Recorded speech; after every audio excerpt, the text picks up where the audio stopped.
All right, should be good now. Also gonna go check something really quick. I don't. All right, that's not gonna work. And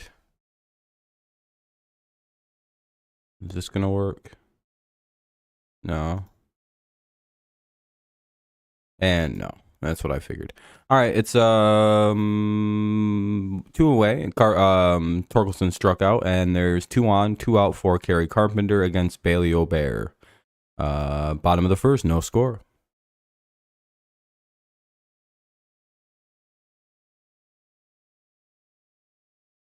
Looks like Green walked and Veerling got a single to put it at first and second. Foul ball by Kerry. How's everybody doing? Hopefully quite well. Nice to be live for a Tigers game for a change. Not have to work today or tomorrow. What's up, E4? What's up, Eric? How you guys all doing? Hoping I see some of you guys at the NFL streams that we do. Those are always a good time, I would say. We'll be live also tomorrow night for the Patriots and the Texans. Friday night we'll be live for one of the games. Probably the end of the Lions. Maybe we'll do the Broncos and Cardinals. 1-1 for Kerry. What about Lamar?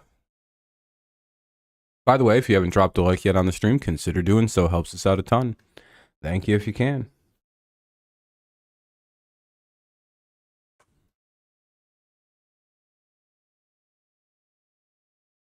In play runs, that's what we like to see. There we go. Tigers take an early lead.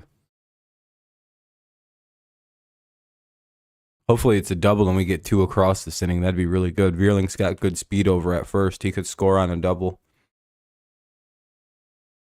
Or hopefully it's a home run. That would be super ideal. But, you know, even just one is okay. Scoring in the first is pretty rare. What's up, Nicholas? How's it going, man? Welcome, welcome.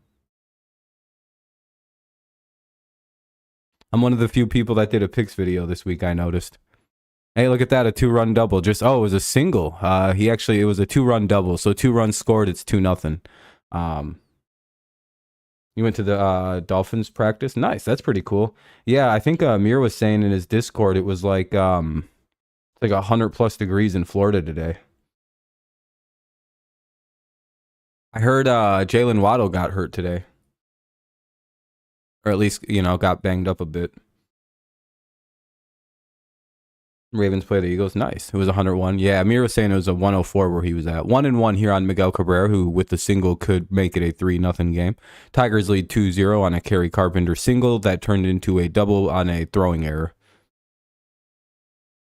Yeah, I was going to say he should be fine from what I read. That'll be a foul ball. 1-2 on Miggy.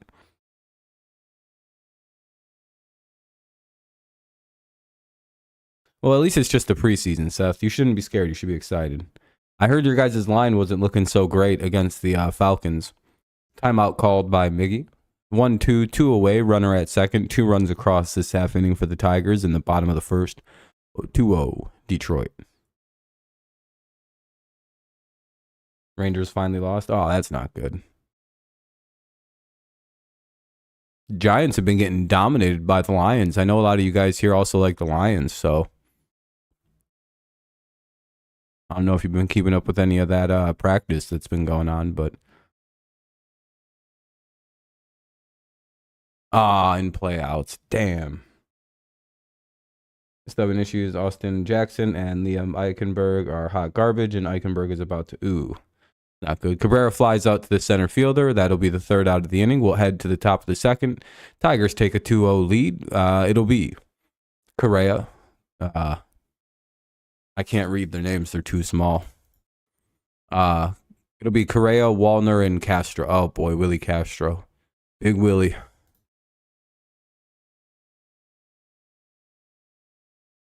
Scary guy. Yeah, make sure you guys could leave a like, though. It helped the stream out a ton. Doesn't seem like any of the Tigers fans are coming in to watch this game. Holy moly. I guess they've all ditched the channel.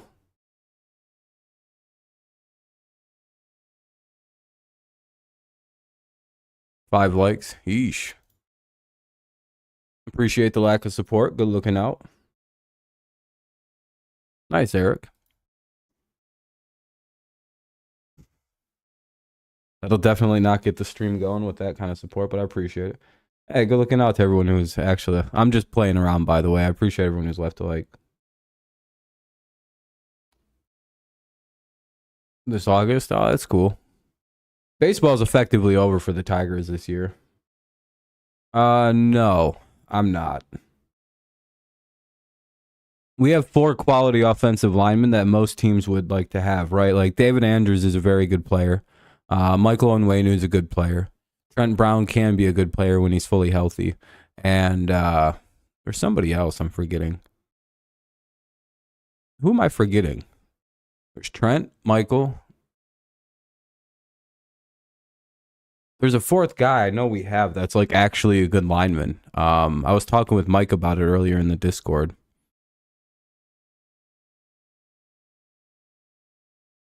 Where is it?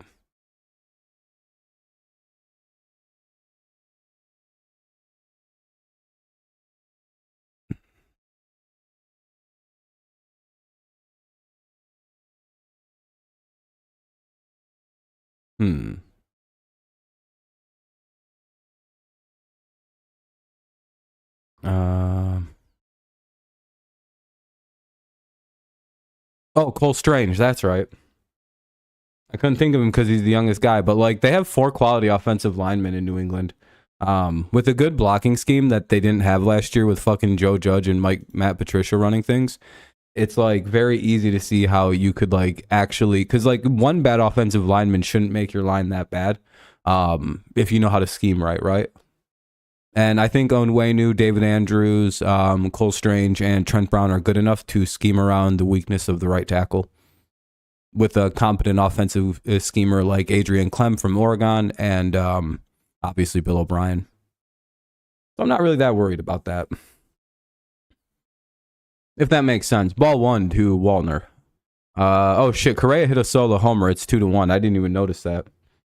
Your Tigers play the Red Sox for a quick pit stop, then versus the Twins, then play the Guardians. Not bad. What's up, Daniel?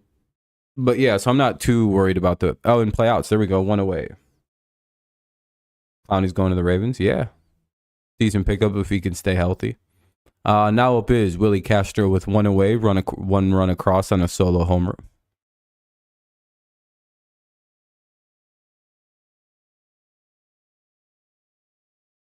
Yeah, that's pretty much the problem. It's like, and you can't have a bad line with the problems that Tua has.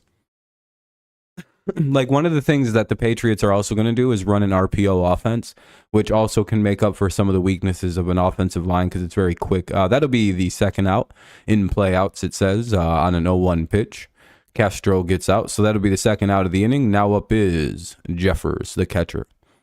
Castro grounded out to the second baseman. What's up, Teddy? So that's my big worries. It's like, you know, a bad O-line is one thing, but a bad O-line with an injury-prone quarterback is like a whole nother thing. One that's already considered retiring due to injury concern. Ball 1 to Jeffers. So, very, damn, no one really wants to watch the Tigers. Jeez, this is worse than an NFL stream in terms of people watching. It'll probably get going. 1-1.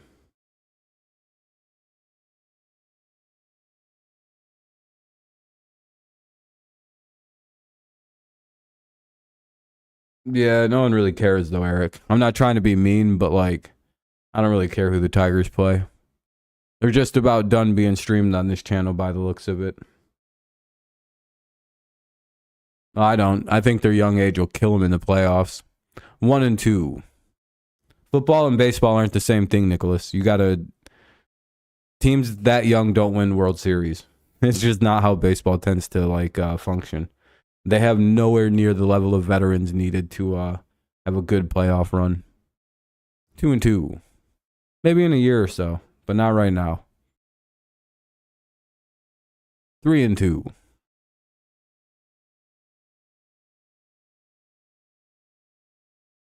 They could.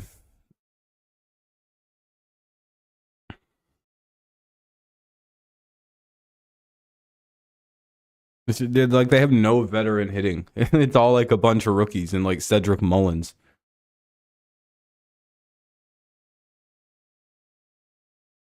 Rookies and second year players and shit. That's not enough. It's a full count now on Jeffers. The stream may not last too long. It appears that nobody wants to watch the baseball game.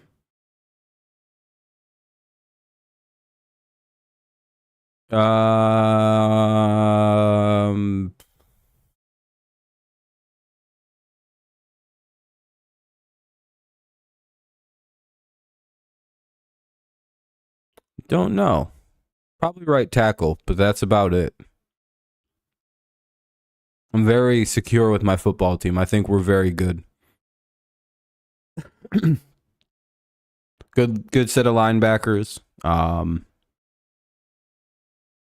Good D line with Judon and Uche. Uche also plays linebacker, so I don't know. Damn it, he got a hit. Can't really throw that ball right down the middle like that. That's not really a good idea. That'll be a double too. What's up, Jody?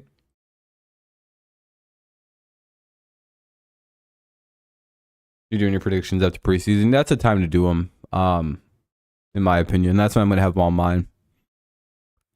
Like, I happen to think that Jahmyr Gibbs, from everything I'm seeing, is probably the easiest pick for offensive rookie of the year in the NFC I've ever seen. Yeah, Tigers won 6-0 yesterday. I'm sad I missed it. 21 more times and only teams under. Yeah, Tigers got a hard end of the season, Eric. That's for certain. That is 100% correct. 0-1 here to Minnesota, or to Gallo. So it's either home run or strikeout time. Bijan Robinson isn't even the starter. He's third on the depth chart, which is pretty crazy.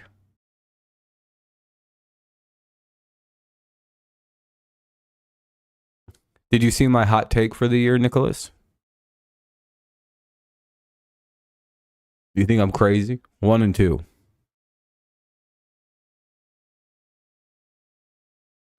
My Chiefs take. You know what the hardest thing about it is? It's nobody wants to say I'm wrong because it's like, I don't know, I think 5 out of 6 years I've given my season hot take, I've been right. This year it's that I don't believe the Chiefs are good enough to win their division. What's up, stud? And it's centered around a few things, and I'll explain after this 1-2 pitch coming up. Runner at second, 2 away. 2-1 score here in the top of the second. Twins take a run back on a solo homer by Correa. Now we have Joey Gallo, who's, he might have hit a home run. I'm like, it's either a home run or a strikeout. I have the Chargers. I actually like the Chargers now. And he hit a home run. Motherfucker, I called it. Rob Stradamus strikes at the worst times, you guys. I can't help it. My powers have forsaken me.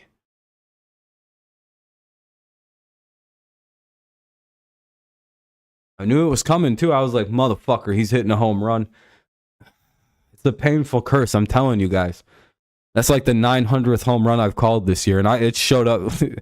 You guys can't even accuse me of lying anymore because it's like I'm watching through game day. Unless I have a direct feed. I can explain why I think... I'm sorry, Jody. I'm sorry, I know. Guardians are at 4.5 games out of first. Tigers... Yeah, Tiger season's effectively over, Eric. We're probably not able to win this division.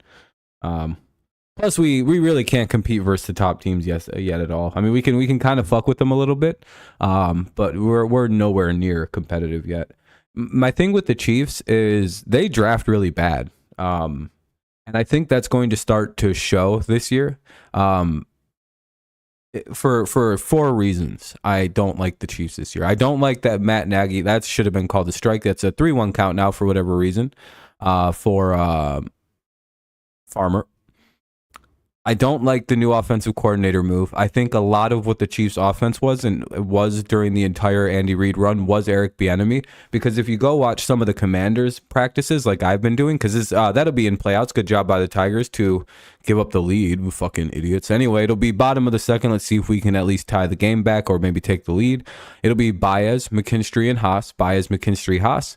Bottom of the second coming up. Okay, now I have time to explain it really fast. So I think a lot of the Chiefs offense and a lot of the big things that you've seen out of the highly innovative Chiefs offense that you didn't really see during the Matt Nagy, Andy Reid, Alex Smith time, with this literally all showed up in Andy Reid's playbook as soon as Eric Bieniemy started calling plays with him. So I think that a lot of that is being seen in Washington right now, despite the reports of, and fucking Bieniemy's intensity. Who gives a shit? Those are professionals. They should be able to handle him being a tough guy. Ooh. So we see so I don't really trust the Nagy situation. That's one. Two, their number one receiver with an injured Kadarius Toney is Sky Moore. I'm not kidding. And Justin Ross. That's their best receivers. Their receiving core is bad, dude. Like, very, very bad. And you're like, well, they have Travis Kelce. All right, yeah, they do. They have Travis Kelce and Sky Moore. Those are the only guys on that team that are healthy and can catch footballs. How old do you think Travis Kelce is? Just like, if you know, don't say. If you don't know how old he is, you might actually be shocked to find out how old he is. He'll be 34 in October. So your offense is depending on a guy who's going to be 34 years old at one of the more physical positions in all the NFL. Your number one receiver is Sky Moore if Kadarius Toney can't play, and a rookie named John Ross. That'll probably go really well in the AFC with the most competitive fucking AFC like we've ever seen. There's one bad team in the division, and the Texans and the Colts. And those two teams may not even be bad. Those two teams could be good. But like, then we look at is that a competitive enough receiving core? A very old and aging Kelce and like no receivers? Maybe, I don't know. They don't really have the greatest running back system. Their offensive line they didn't do anything to fix it. They have like Creed Humphrey and one other guy. Ball one to Baez. There's like so many actual issues surrounding that Chiefs team with a bad secondary. The Chargers just added more receivers. The Broncos should be there's actual reasons why I believe that the Chiefs won't. I think they stumble back this year. I think the fact that they've been drafting poorly has consequences, basically. And we're going to see that this year. We'll see. I don't think my take is as crazy as people might want it to be. Ball one, by the way, to Baez. Yeah, I don't think anyone knows that Kelce's going to be 34 this year. For some reason, they keep that very quiet. I mean, go look at the receiver depth chart. It's fucking garbage.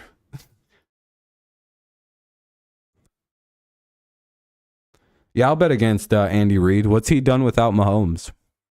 Literally nothing, and he didn't even put a good football team around him anymore. Yeah, we'll see how good Patrick is now. And everyone's like, yeah, but he didn't have anything. He didn't have much. He literally had Marquise Valdez-Scantling and fucking Juju Smith-Schuster. You may not think that those guys are like great receivers, but they're both very good 2s and 3s. Like, you cannot deny that MVS isn't a great slot receiver and Juju isn't a great 2 or slot. Like, the fuck? That'd be a weird argument to try to make with me right now. 1 and 2. 2-2, ball of pie inside. They lost their 2 best weapons outside of Travis Kelce and didn't replace them with anything. I'm sorry, but if this was any other football team, we would be like, what is this garbage receiving core? Oh my God, dude, it's worse than the Bears receiving core. At least the Bears got a wide receiver.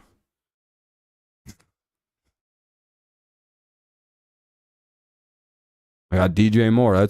He's better than every single fucking Chiefs receiver put together into one super receiver. McKinstry's up now as Baez strikes out in a foul tip. The Tigers grab some more pitchers for next year. Yeah, well, Tristo, I do agree the Tigers need to add more pitching, but you got to remember that we're down Mize and somebody else, correct? Plus, like, Ty Madden may be ready to make his debut next year as a starter. It seems like they're grooming him to be a starter, not a reliever. There's other guys coming up. Those aren't hot. Those are actually pretty reasonable takes. A lot of people, I think, are out on the Jets. The Jets not doing good this year is also one of my takes. Do you want to know my other bold takes? Like the Chiefs won't win the division. Um, one year I predicted that a defensive back would win Defensive Player of the Year, and I got it right. Want to know what year that was? When Stephon Gilmore won the DPOY. I predicted that shit live on the air. I was like, fuck. And people were like, corners can't win Defensive Player of the Year, right? I was like, okay, I don't fucking care what you just said, but sure they can. The fuck? That was the most retarded thing anybody had ever told me. I predicted one year the Patriots would play the Rams in the Super Bowl and the Patriots would win a defensive shootout. My first year of streaming predicted that. Not a big deal. What the fuck else? I've had like 4 really like home run calls last year. The Chargers. There's 3. I'll have to look back on some of the things I've called in the NFL, but I've had some freaky fucking season predictions.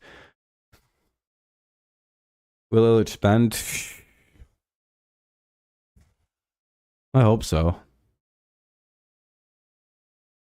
We really just need to go sign some big bats. Like we have the pitching to make a run next year if we go just if Mike Ilitch was just woke up from his grave, he'd be like, "Look at this pitching staff. We're gonna win a World Series." How, Mike? We're gonna go get some bats, and we'd be World Series contenders in like 3 weeks. We got unlimited pizza money. I don't know why we're not using it on this team. 1-1. Like they have NFL money now on this. Oh, they better start some of this. Literally, they have so much money. They're like the official fucking pizza of the NFL, and it's like, what are these dickheads doing? They literally have unlimited pizza money. They better start spending it. 2-1. Overhyped team heading into the season. The Jets until they prove it. The Jets are getting Super Bowl hype. That's ridiculous. And don't hate me, Detroit fans. The Lions a little bit. Anyone saying the Lions are going to the Super Bowl, you're overhyping the football team. If you're saying they're a playoff team, fine. But if you're putting them in the playoffs, you're overhyping them. Hey, look at that. In play, no outs. Look at that. Tigers get a runner over to second, and it looks like Haas gets him over to third on a single. Good shit. McKinstry to third. Haas to first. And now up is Badu with just 1 away. I think us losing out on Simeon and Seager last year and going for Baez really hurt. Yeah, I think so. Getting rid of Miguel's $30 million will put this team into like no money territory. Chapman playing third, that'd be fucking really nice. But they also have 1 million third base prospects coming up. Like we have a lot of really decent prospects in the minors. So it's kind of like weird on that. The Browns for me. I think the Lions will win the division, but not Super Bowl. Yeah, like anyone who says the Lions are like a Super Bowl team are a little silly right now. Let them win a playoff game, maybe win the division, and then live up to the hype a little bit. I do think they are 100% a playoff team, though. They're like way too good of a football team, like roster wise, to not. Of the 3 worst pitchers in the series, Fido, Joey Wentz, and Reese Olson. Yeah, whatever. Reese Olson could be pretty good. But again, a lot of these guys are like injury situations. I think once Cabrera goes, we're literally not paying much money. I think the Tigers are in good shape. I think Parker Meadows would be the most likely person to get called up. Because I think Parker Meadows has had, like several thousand minor league at-bats compared to everybody else.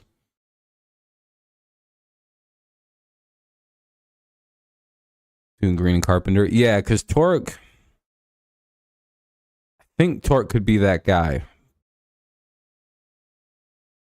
The problem with Torque is he's never going to hit for average. That's the big deal with Spencer Torque.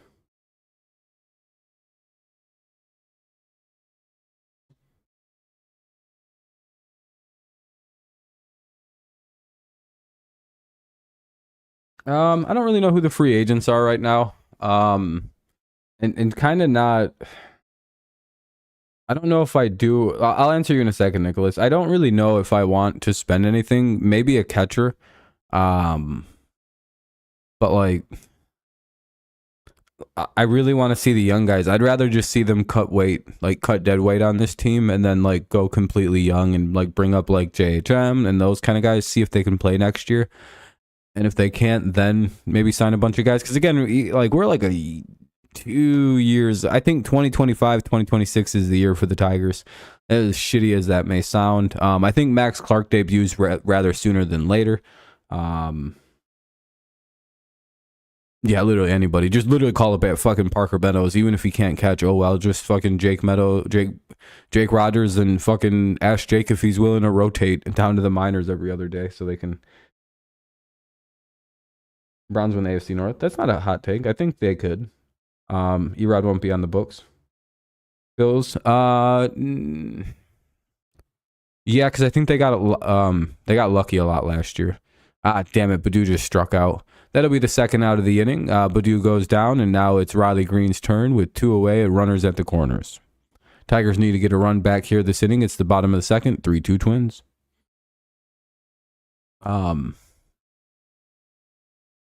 Maybe a third baseman. Maybe try to make a trade for somebody. Throw some young pitching at someone before it's like revealed that they're all shitty. Maybe try to fool like the Reds, because the Reds said they'd trade Jonathan India, right? So maybe if you're the Tigers, you package up some of your young pitchers and see if the Reds will bite and send you Jonathan India. I think that'd be a good pickup.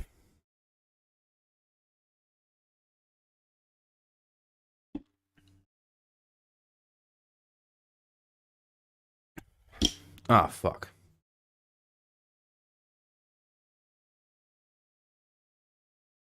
For sure, Eric. Come on, Riley. We need a big hit. Oh, mom visit. Are they pulling Bailey?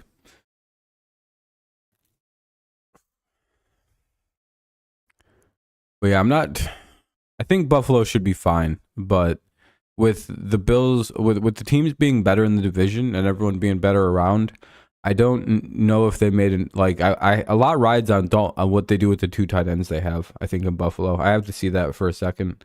See like what the plan for the 2 tight end system is that they're gonna run. Torque, and I think it'd be solid, but damn, this waiting dude crushes. But yeah, Torque is also incredibly unlucky. On top of he's never really going to be an average guy. I agree, Nicholas. I wouldn't be shocked if any of the teams win. Again, I think all the teams are double-digit win teams, to be honest, just like in a lot of the other divisions. Tigers need them tonight. Hopefully they can get you, Spatty. Yeah, Torque's going to be fine. I can see him being a 30 homer a year guy, but again, the average is probably always going to be around 260 to 270. And again, if he can hit in the 300s, he'll win MVP votes for his whole career doing that. But again, it's that's very unlikely. He could though. I don't know. He got fucked around really hard because of so did a bunch of other rookies, but it seemed to have fucked Torque up really bad.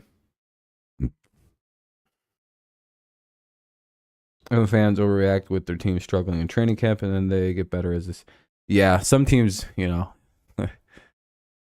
What fan bases are you thinking specifically? 2-2 for Riley Green. In play runs. There we go, Riley. So what you like to see? Tigers tie the game back up. Maybe take a lead if Riley bashed a homer. More than likely, it'll just be first and third again because you probably just did a single. Yeah, that's what I figured. Riley Green has a single. Runner advances over to third base. First and third of a 3-3 game. Good job by Riley. Let's see what Veerling can do. Tigers are behind the wild card race by 12.5. Jeez. Guardians lead 7 games in the wild. Sheesh.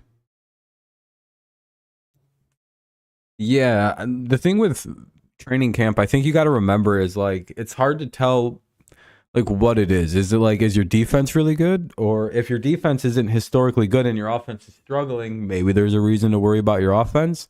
But if your team has a great defense and your offense is doing good, it's like there's so many weird things you can't. Oh, there we go. In play runs. Look at Veerling taking the 4-3 lead. Tigers take the lead back. They get a couple more to reclaim the lead. It's now 4-3. Unless the Tigers score 2. Very possible with Riley Green running.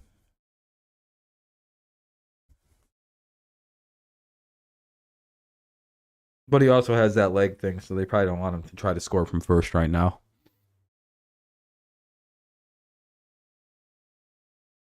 Yeah, he scored. He went to third. Riley Green goes to third. Matt Vierling has a single, and he takes a double. Now they're going to do a mound visit. That's going to get Bailey O'Bear pulled. 4-3 Tigers lead with runners at second and third. For Spencer Torkelson coming up, it looks like a pitching change. My AL East predictions, like you got the Bills 12-5, 11-6 Jets. Jets at Dolphins at 11-6. Sorry, I missed that. Jets at 9-8 and Pats at 8-9. Fair enough. Red Wolves.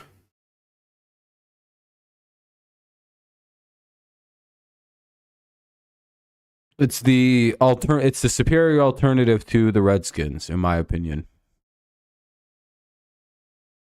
Plus, it gives them the actual allure of being the only team with an actual dog name. The Browns don't count. It's literally named after an old guy.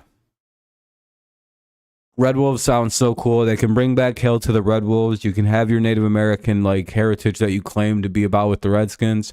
It's a fucking cool it's an objectively sweet fucking team name. Literally, you're the lone wolves of the NFL. There's so much to it, man. And I guarantee people would just get over the Redskins if the nickname was the fucking Red Wolves. Everyone would be like, all right, that's fucking sweet. We're in. We can deal with this. Fucking Commanders was gay, but we can deal with fucking Red Wolves. At least we can still say hail to the fuck HTTR. We can bring our shit back. That'll be a foul ball, 0-2. Salamander? No. It's either go back to Redskins, return to the football team, or go with Red Wolves. Those are your three best alternate options for that for that franchise. Either just rip the Band-Aid off, just go back to being the Redskins. Oh, well, you don't really care anyway. I mean, you probably can't. You can't. I forget FedEx doesn't want them to do it, and they can't lose the funding on that stadium like that. Red Tails. Yeah, Red Tails is a really popular one by the fans. I'm fine with Red Tails, too, because you can do Hail to the Red Tails. It literally has a cool rhyme to it, even. Oh, no, I have the Bills still winning the division. They should. Did Ojibwa endorse the Chippewa? Yeah, the CMU works with the Chippewas and the Ojibwa people. Our school is literally on their ground. Yeah, 100%. We have a very good relationship with them. One of the things that we work with them about is not having mascots and like having respectful iconography.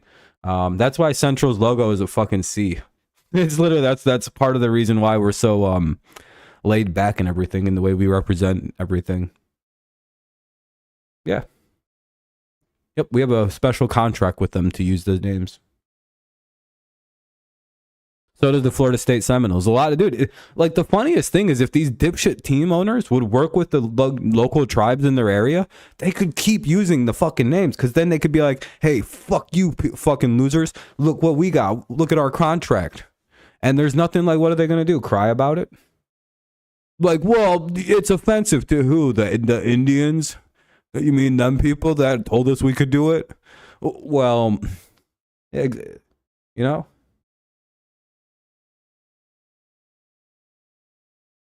It's like just like literally like just go talk to the tribes. They're really cool people. The Bills are always going to be good, but they always get hype. Yeah, the Bills, I think they need to win something soon. It'll be Julian, Palacios, and Kepler. Like, just work with the people. Native American people are pretty easy to work with. They typically just don't want a lot. They're like, hey, can you not do this, this, and this, and we'll just do whatever. It's not hard. It's not like they're fucking hard asses. 0-2. The Indians could still be the Indians. You guys know what happened. You guys know the whole thing was about Wahoo. Your team name wasn't even the problem, the Indians. It was literally the whole Wahoo situation, and you guys refused to fold on the Chief Wahoo thing until like 2016, and then it was too late. Them Indian groups were on your team's ass. I'm telling you, if you guys would have changed that shit in like the 90s, you'd still be the Cleveland Indians with no problem. I've looked very hard into the Cleveland name situation. Like I've looked very hard into it, and apparently it's not really about the name. It's more about Wahoo. That was the big fucking problem. Apparently the Indians that like actual like Native Americans who live in Cleveland or in the Ohio area tried a lot to like talk to the fucking team and be like, hey, we don't really mind the team name. It's the fucking mascot we got a problem with. Please change that and we'll like work a deal out with. And like the team owners are retarded for Cleveland. If Cleveland gets sold, I'm sure the fucking new owners could go talk to the local native groups and get the Indians team name back. And just work a deal out with these people. It's really not like make some donations and shit, and like suddenly, everything's really cool. Julian strikes out. That's the first out of the inning. Now up is Palacios. One away. It's a 4-3 Tigers lead. That's ball one.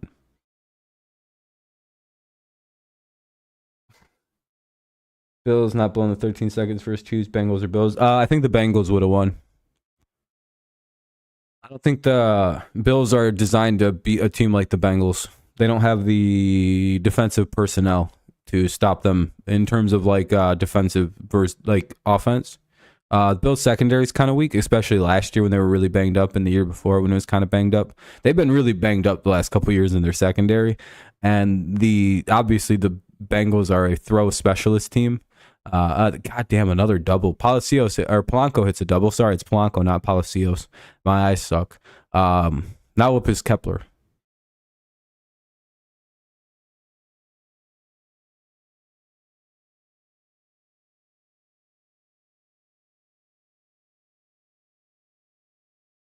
Yeah, I like the Bengals a little. I think there's problems with the Chiefs or the.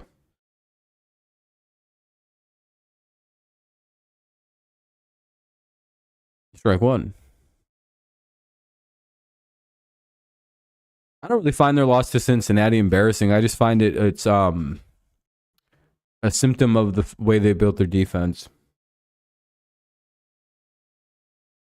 Part of the reason the Bills defense isn't really good for the current AFC top teams is because there's still a little bit of that stop Brady mentality when the Bills initially started forming their team, right? So when you build a team to stop Tom Brady, you emphasize the pass rush, you emphasize like very good defensive linemen, very good edge rushing pass guys, very good linebackers. And like secondary guys just need to be able to cover receivers who don't necessarily get open, but like are very good at like contested passes. So you see a lot of the Bills corners and secondary guys not exactly good with these speed burners, these fucking monster receivers that just fly down the field in the blink of an eye that separate like machines, because the Bills didn't really build their defense for that. They built it to stop the Patriots just a little bit of that stop Tom Brady mentality went into crafting that Bills defense 6-7 years ago when McDermott took the reins and started building this team. And now that he's not stopping Tom Brady, we're seeing a little bit of that weird problems you see with the Bills defense sometimes. And that's literally not, and like there's like they have to just, so there's trying to slowly reverse course. In the modern NFL, you need a lot of defensive backs and not exactly a lot of like pass rushing linebackers. You need like 2 good linebackers, like 3 good defensive linemen, and a bunch of fucking secondary people in the modern NFL. And the Bills like did not have that. They had a defense designed to stop a pocket passing field general. And a guy who's like no threat to run at all, and a guy whose number one weakness is extreme pressure. That's why the Bills are very good at getting pressure. They have like great linebacker play, but their like secondary is kind of dog shit with receivers that can separate really well. Which is why they struggle with receivers like Tyreek Hill, which is why they struggle with receivers like Garrett Wilson really badly, and that's why they like struggled against like the Jets and shit. They're just fundamentally not designed to stop a team like that.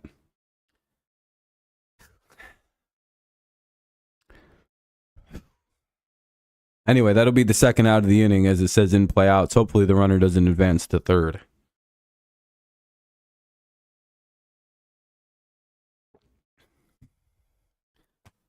He advances to third. I gotta stop saying what I hope doesn't happen.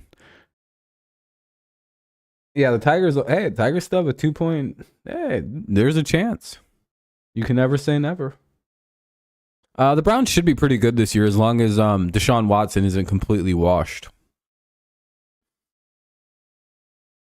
Yep, we'll see. It's going to be interesting to see how the AFC East actually plays out this year. Very curious about a few things. I do think that the AFC North is going to be tricky. AFC West could be really good this year with just the Raiders being questionable.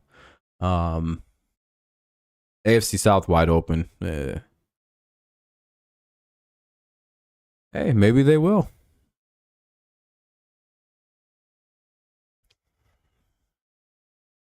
I don't know what to think of the Browns. It's just, maybe Watson will be good. Maybe he won't be.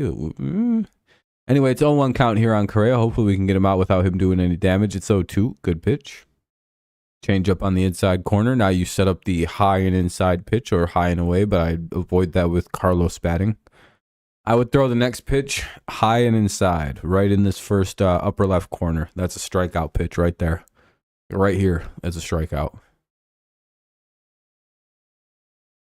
That upper left corner. The closer you can get it inside, like to the, you want to throw it on like the line, this line right here, like leaning toward inside. Oh, you don't want to throw that shit down there, but actually when you have, because that could be a pass ball. If the run scores, that's about a bitch. Cincy in Baltimore. Yeah, I have to agree. Oh, they struck him out on a pitch I didn't think was coming. Never mind, I was wrong. I thought I was going to rob Stradamus the pitch. I thought he was going for the throw the pitch way low and away, then go high and inside on his ass.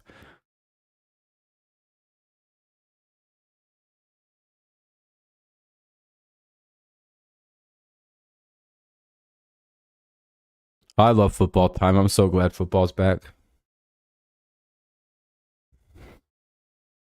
Baseball is a time of politeness for everybody, I've noticed, but as soon as football comes around, everybody's like, it's time for war again. You know what's worse for me, Dennis? He's a goddamn Dolphins fan. He's so logical about most things, and then he just happens to be a fan of the Miami Dolphins.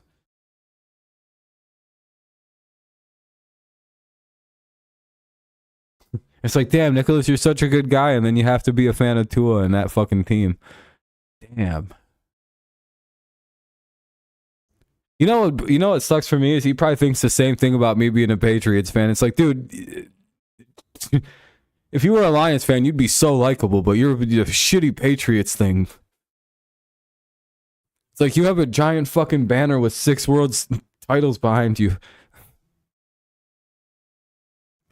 How could you be a fan of such a spoiled organization? All we've ever known is winning. Now we want to run a third-year quarterback out of town because he wasn't Tom Brady too. I hope Tua's okay. I genuinely hope him taking Taekwondo classes and learning how to fall. I actually heard he learned how to fall this offseason, which you may think that's like a goofy statement or a goofy thing to say, but it's not like it's a... Our coaches used to teach us how to get sacked. I don't know if that makes sense. Like when he just lets his head rock back when he takes those sacks, it's like, what are you doing, Tua? Like, dude, tuck your hold your neck.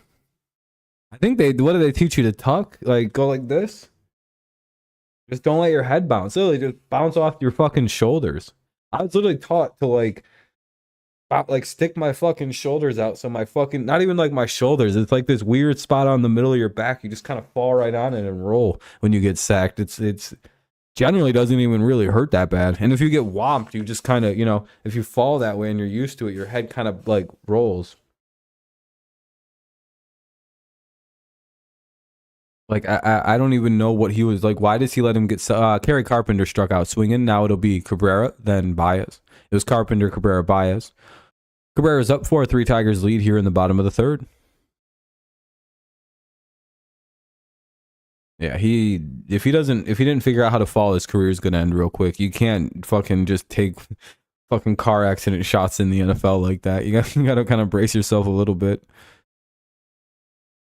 Who was out here playing like a fucking car crash dummy for whatever reason. Just, Tua, what are you doing? I'm just going with the flow. No, Tua.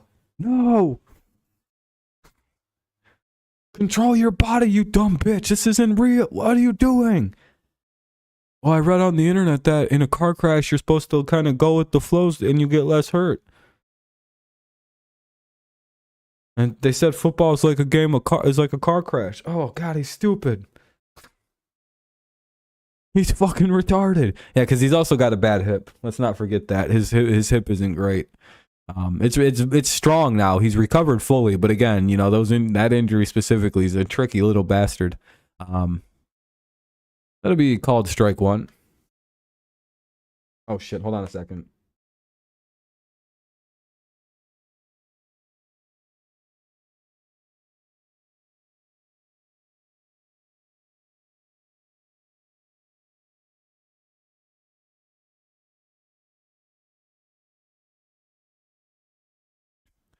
Ooh, 2-1 count though. I gotta do something real fast.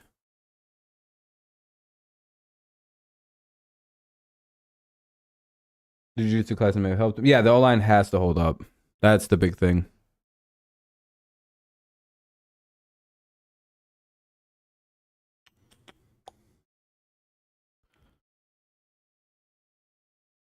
Not every team can have an offensive line like the Lions.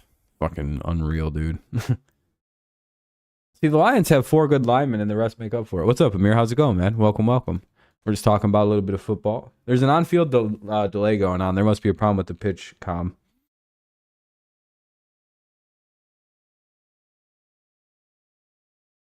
Not really sure what the problem in the Z game is. When are you going live next, Amir? I haven't seen you stream in a while. I've been busy working. Oh, my nose. Ooh, nice. What'd you get at BK? Yeah, the Jets probably. Oh, maybe the Patriots. I don't know. I don't know what to think of the Patriots line. It could be good. Whopper and Nugs. Nice, nice. I don't know what's going on with this game. Oh my god, my nose, dude.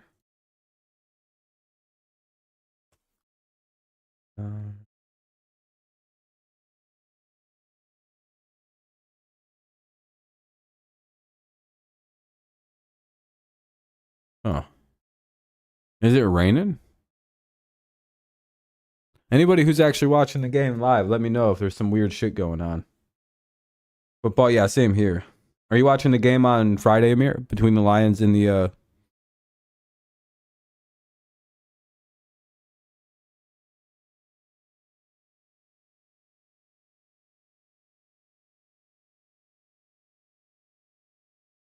Lions have been kind of cooking the Giants the last few days in their practices together, though. It's been quite the embarrassment for the Giants, it seems. You guys have not looked good against these Lions. It's like 2 different teams. It's like the Lions are like, all right, we're gonna go full speed. You guys ready? And the Giants were like, no, what do you mean you're gonna go full speed already?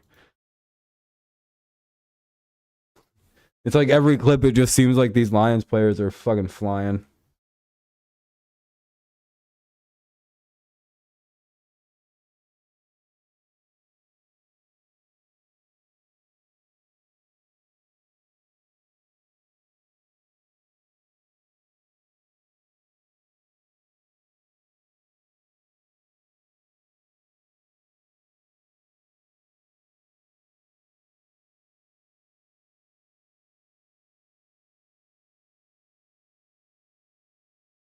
Well, I'm just texting my dad real quick something about the Tigers.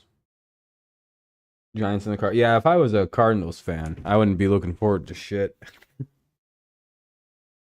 be like, man, I wonder what we're gonna do with the #1 pick. Are we gonna trade it? Or are we gonna draft Marvin Harrison Jr.? What's going on in the Tigers game? Does anybody know? I would say more fair weather. No, I'm just kidding, Amir. What's going on with the Tigers?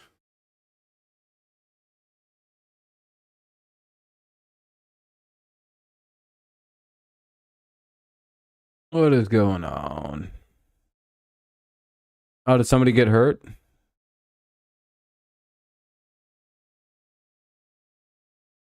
Yeah, I don't know what's going on. Oh, now they're back in. In play, no out. What the fuck happened? Cabrera's up, and who knows? Yeah, if you guys can leave a like, that'd be cool. Cabrera has a single with 1 out.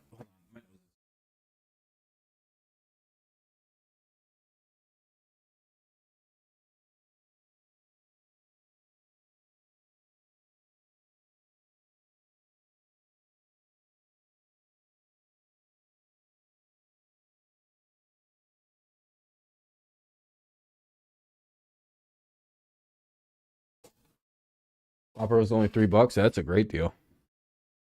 Whopper, Whopper, Whopper, Whopper, Whopper, Whopper, Whopper, Whopper, Whopper.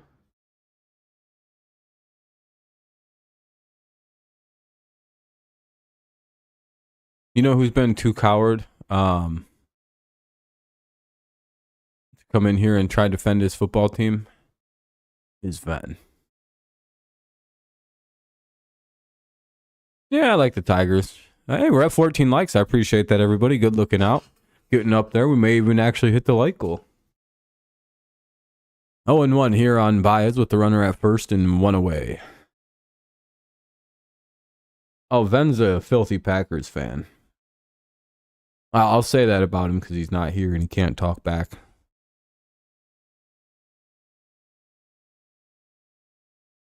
Nobody needs to clip this and send it to him.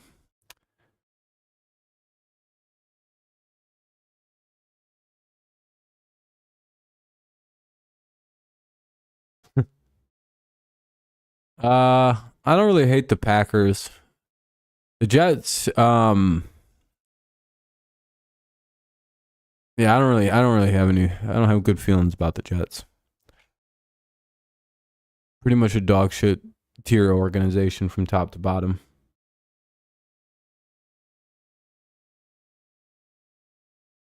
Fans are garbage. The team's pretty shit. And they had like one good year in the 1960s, and people act like they're the greatest franchise in league history. It's fucking awful. 1-3. Fucking the Jaguars have had just as much success as they've had. Oh, well, not as much because fucking they got that one Super Bowl one time. Oh.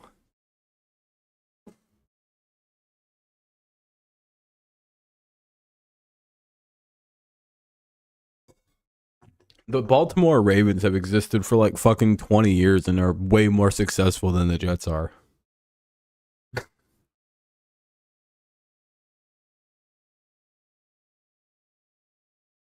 That run with Rex Ryan was probably the greatest run in franchise history. Even when they had Joe Namath. Joe Namath was good for like 1 year.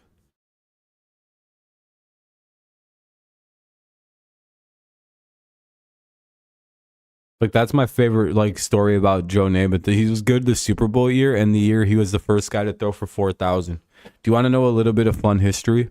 How many quarterbacks do you think in Jets history have thrown for 4,000 yards? You know, they were the first team to do it. So you'd think, oh, you know, it's happened a few times. Right? That's your inkling.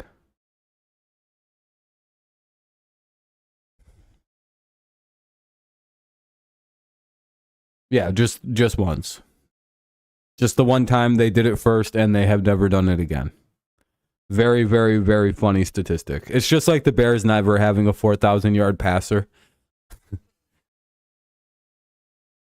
That one is the funniest stat in the NFL is the Bears thing. Because the Bears, it's like, dude, the Bears, you're like one of the oldest teams in football. Come on, Chicago. You haven't even fucked around and accidentally got 4,000 passing yards. That'll be the end of the third. McKinstry struck out swinging. We'll head to the top of the fourth of a 4-3 Tigers lead. It's Wallner, Castro, and Jeffers.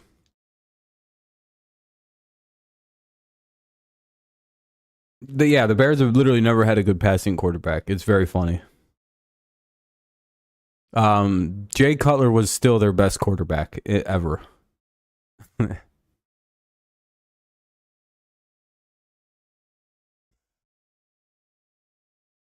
You know what's funny? The year that Johnny Manziel played the majority of his games, right? You know how we're finding out slowly through his like documentary thing that's actually pretty solid. How he studied zero game film. He didn't watch literally in 0.0 hours on his watch tablet for like for the game stuff. We're finding this out about Johnny Manziel, and he still threw for more yards than fucking Justin Fields did. I'm pretty sure. Is that a good joke? And I don't even know if that's a joke. I'm pretty sure that's like an actual thing. And I'm being led to believe that this Justin Fields guy could win MVP. And I'm like, nah, I don't think that's gonna happen. I don't know. I don't even think he's gonna be good in the NFL. You mean a guy who just didn't study at all could throw better in the NFL than Justin Fields? Troubling.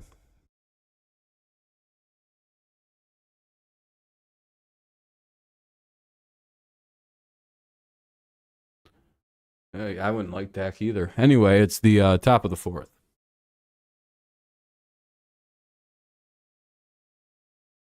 I'd be bummed out if my team's QB was Dak. 2,242 yards. That's not too bad. Let's see what Johnny Manziel had passing. I'm going to look. 0-1. I don't know if Johnny Manziel was any better, actually.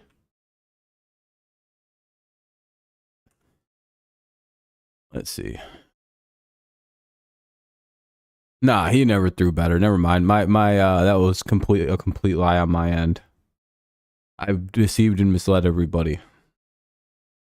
But you know what's crazy is he had 1,500 yards in 6 games started and 9 games played. So he was on pace for far more yards than fucking that. 1,500 yards is it's almost there. He's only 700 away, and he only played in 6 games. There's 9.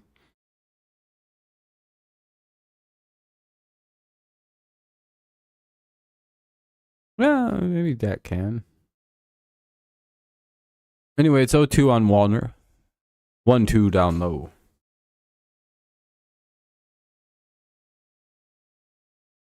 Yeah, any year you lead the league in picks is a tough year.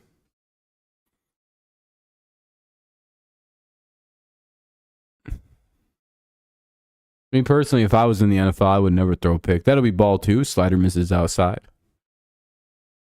4-3 game. Tigers lead here in the top of the 4th. If you're just tuning in, it's Wallner up to bat with nobody out. He's got a 2-2 count. We wait for the pitch. Hopefully it's a strikeout pitch. It's ball 3, actually. Fuck. It's like, what's wrong with you, Rob? Why are you so angry? Sorry, I'm in football mode. I start getting real tense on every play. Like, dude, it's not very comfortable to watch him talk about baseball when he's thinking football. All right, they struck Wallner out. Good job. Anyway, that'll be the first out of the inning. Now up is Castro. Kellen Moore is goated for real, for real. Yeah. Oh, shit. I fucked up and launched my controller off by accidentally bumping it. Hey, in play outs. That's what we like to see. Just because Dak's a mid quarterback, you know. What's up, Sinclair? How's it going, man?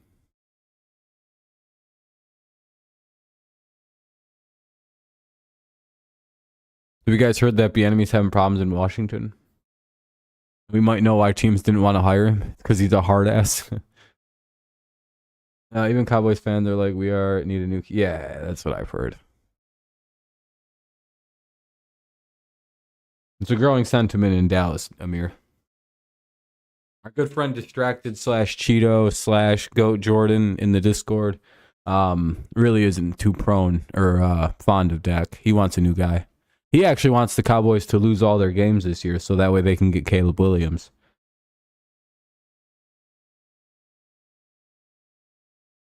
Yeah, it's pretty nice, Sinclair. If the Tigers can at least split this series, I'd be happy with it. We're fucking Minnesota's season up a little bit.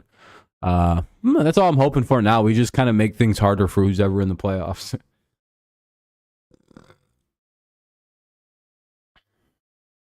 I think one thing can be certain. Skip Bayless was right about Dak Prescott that day. I think we all owe Skip an apology. We all said he was a terrible human, but Skip was just calling it like he sees it. He knew Dak wasn't a leader right then and there when he heard that Dak cried when his brother killed himself. Skip was like, what a fucking pussy. I'm out. Get me a new QB, one who fucking wouldn't even bat an eyelash. One who'd kill his fucking brother. And it's like, damn, Skip, remember when everyone got real mad at Skip? And now it seems like he was dead on goddamn right about Dak not being the guy for Dallas. You may hate him. Damn, they walked him. That'll be a 2-out walk to Jeffers. Not idea. I'm not apologizing for skipping anything. Yeah, I know. Yeah, they got a replacement for Shannon Sharp. Richard Sherman. Yes, sir, Karam. It's Richard Sherman. We all know the famous clip. This is going to be one of the... This could be peak Skip Bayless. This could be one of the greatest sports shows, and I'm going to have to watch this again. You're going to have Lil Wayne on every Friday.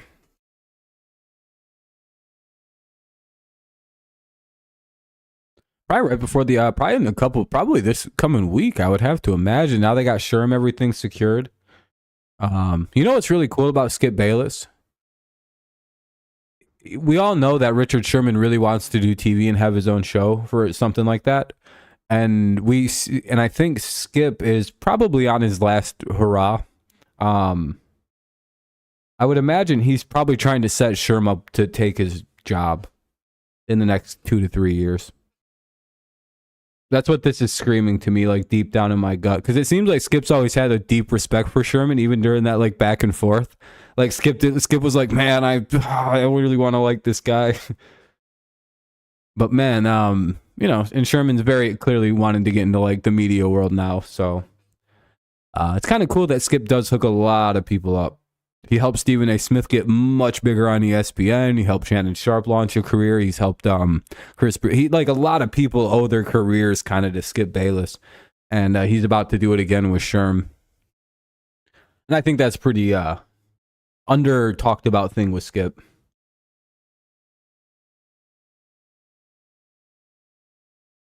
He is kind of a career maker for a lot of people.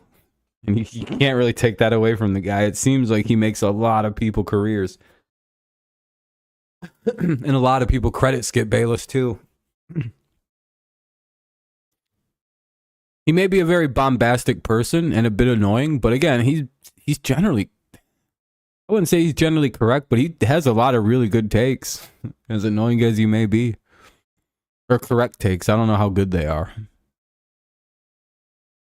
He was like the only person ever back when the Buccaneers first got Brady. He was like, "Oh, Bucks are winning the Super Bowl," and everybody was like, "Oh, Skip's lost his damn mind on this." And that was about it. It was about Skip Bayless. That was the only guy. Can you find me a bunch of people in the NFL media right after that trade happened? He doesn't really play anything, though. Like, from every single person that interacts with Skip, unless he literally has them all play into it, has said that's the guy he is. Like, that's just who Skip Bayless is like that character that you see on the TV show. Like, the camera goes off and he's still like that dude. And if that's the truth, then Skip's just kind of a weird guy who's way too into sports. And what's there to hate about that? I hate when this thing fucking pops up.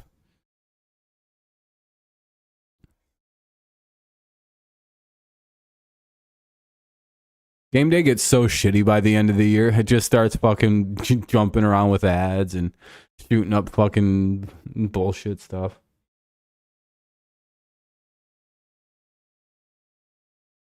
Skip doesn't always hate. He like praises a lot of things. But people just like to listen to the hateful things because that's just kind of how people are.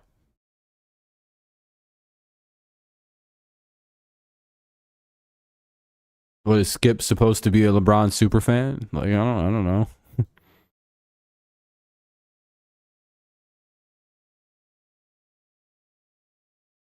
No, he's a Jordan superfan. I don't even think the Bucks make the playoffs this year. Yeah, they're going to be one of the worst teams. Yeah, but yeah, I get what you mean, Sinclair. Yeah, you want him to. Yeah, he's very he doesn't really play into like the underdog narratives. He doesn't really give a shit about any of that. He doesn't really Yeah, but like for me, like my problem with Skip is I view sports in a similar way where I'm not a big underdog fan. Hey, that'll be a single for Haas. Like Skip isn't very fun for sports. He tends to just like this. He's very good at like analyzing sports and figuring out what's going to happen and being like, "This is what's going to happen." Been watching this shit for 60 years. Fuck you. I know what I'm talking about. And it's like, dude, that's so boring though. Like you're such a fucking prick about it.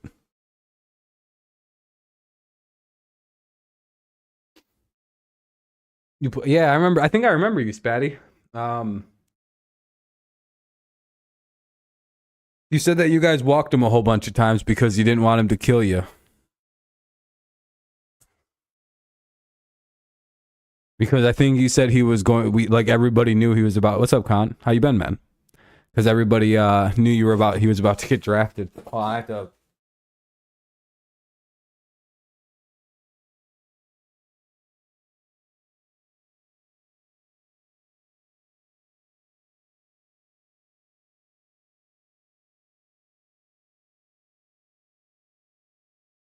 Suck having to play against a guy like that. It's just like, great, that's stressful. I've been good, just been busy working. 0-2 on Badu with the runner at first. Nobody out here in the bottom of the fourth of a 4-3 Tigers lead. Nice to see everybody. I'm glad you guys are still tuning in, even though the Tigers season is about over. Yeah, I enjoy Skip Bayless. I think he's very funny. First out of the inning. I also respect that Skip Bayless kind of created the version of his he's like almost like the father of modern sports media, Skip Bayless. In terms of like the debate style, like the big bold takes, he's kind of like the way that sports media like podcasts are kind of centered. He's kind of got that. He's like been big and influential in that as well.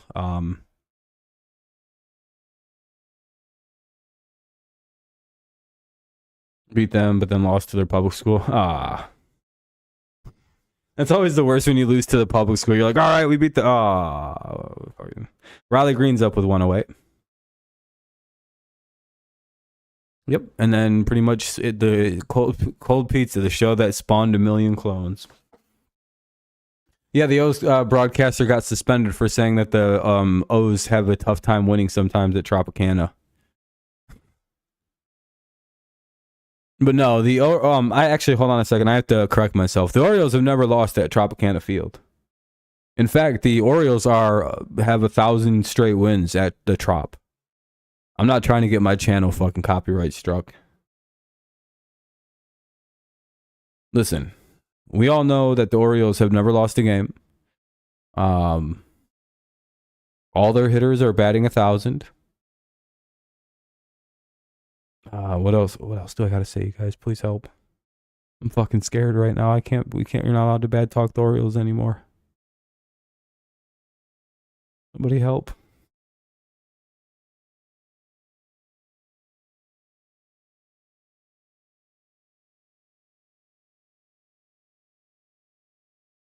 I'm like, wait, watch my channel just start like fucking like buffering, and all of a sudden it just goes, this video has been removed for violating YouTube's community guideline policy. I'd be like, what the fuck?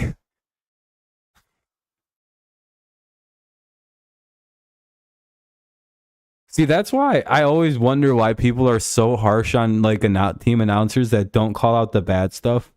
Like, it's like, you guys know they're not allowed to. And people always say, no, they're allowed to. It's like, no, you're not allowed to criticize the fucking team while you're a team announcer. They don't let people like Matt Shepard just criticize the baseball team. You talk positive about this team. That's it. Why? Because your job is not to be negative. Oh. I'm fine with the Orioles doing it to that guy, by the way. He probably has a very explicit contract that says you never talk about the negative. It doesn't matter.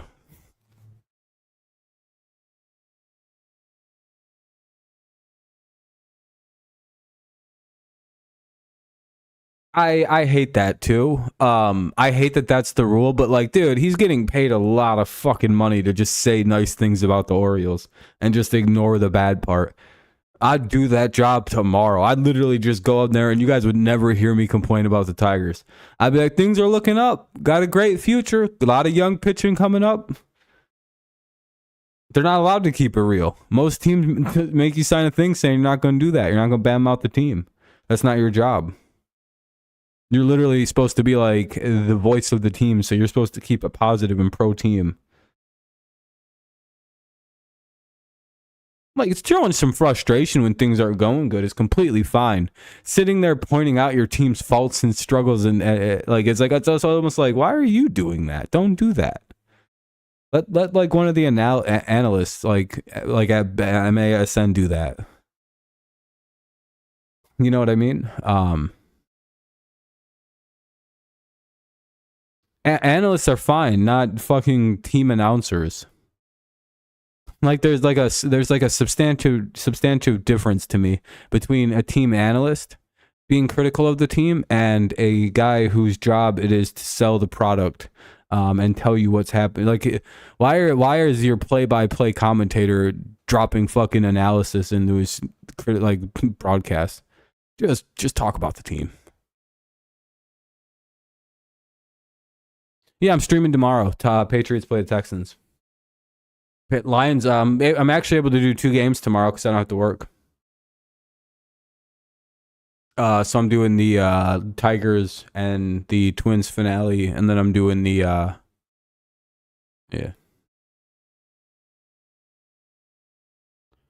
Yeah, I mean, you know, that's what's cool about the rise of online stuff is like you can actually get like honest broadcasts about your team. Not from me though, because I'm a fucking chat Nazi and I shut down negative opinion about the Tigers. We've lost more than 1 or 2 people from this channel because I wouldn't let them talk bad about the Tigers. If they'd have just hung on for 1 year, they'd have been able to get their 2 cents in. Farmer, Judon, or not Judon, Farmer, Julian, and Polanco. Sorry, I'm like half into football right now. Literally, my brain's literally just leaving the sport of baseball. It's like, see you later. Going into the line.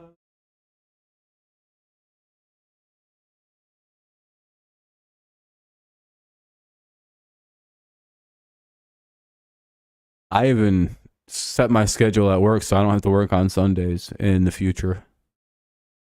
It's just automatically going to be a day off or a very early shift because I was like, I have to go to church on Sundays. I can't do this Sunday afternoons from between 1 and 9.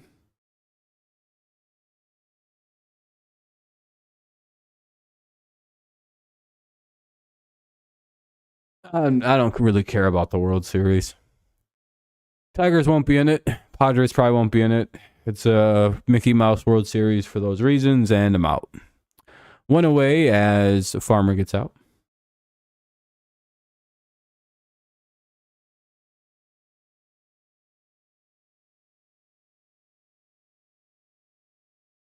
Well, Amir's giving up on the Tigers a lot sooner, or the Cardinals a lot sooner than I gave up on the Tigers. But I just think he's like, I don't really give a fuck. I'll just stream again in a few weeks when the Giants start up. Are you covering the Giants game tomorrow, Amir? They play the Lions.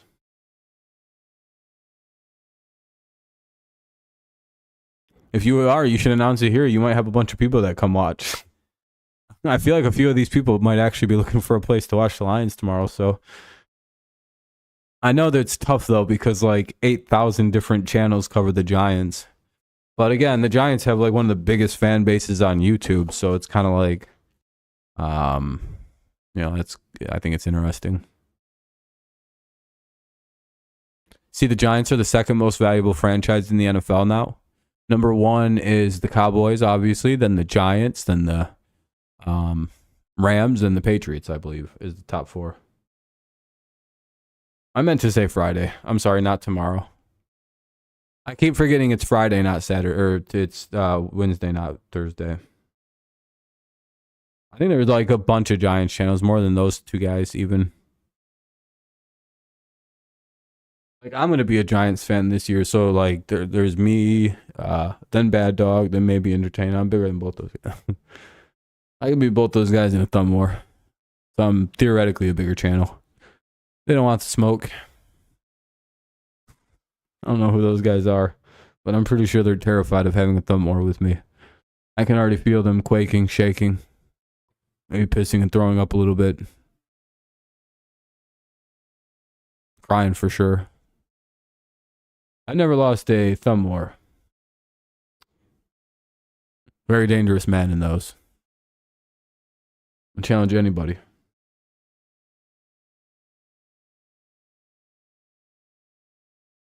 I know ancient tactics. Anyway, that'll be the second out of the inning as Julian strikes out.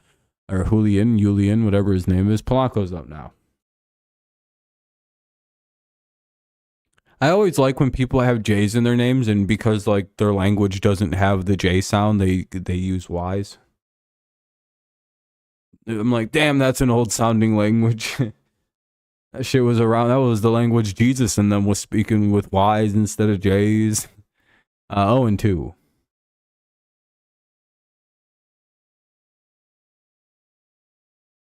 And for some reason, the Greeks were like, that's actually a J. It's a J sound, not a Y. Everyone's like, okay. Jakub is now Jacob. Or Jakub, or whatever the fuck they call it, a name like that. Yusef is Joseph.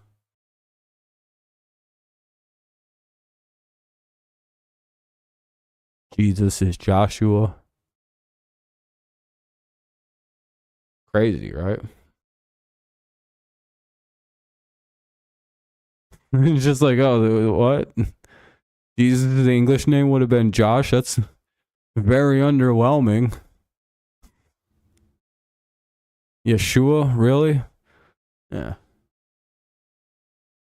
But I think the Greeks were embarrassed as fuck when they found out the name would have been Joshua. So they're like, let's go with Jesus. That sounds way cooler. That's my guess for why it got changed to that. And Polanco walks, and that'll be a 2-out walk here. Hopefully it doesn't come back to burn the Tigers. Here comes Kepler now. Tigers lead 4-3 in the top of the 5th. 2 away.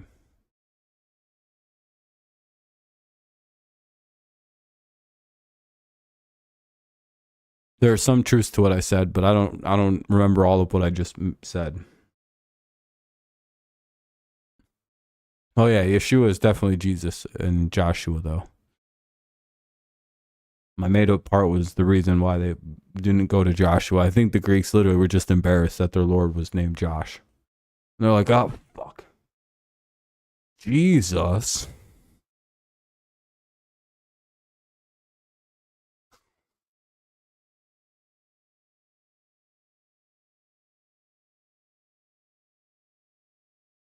Robbie Grossman, he's all right. He's got a decent eye.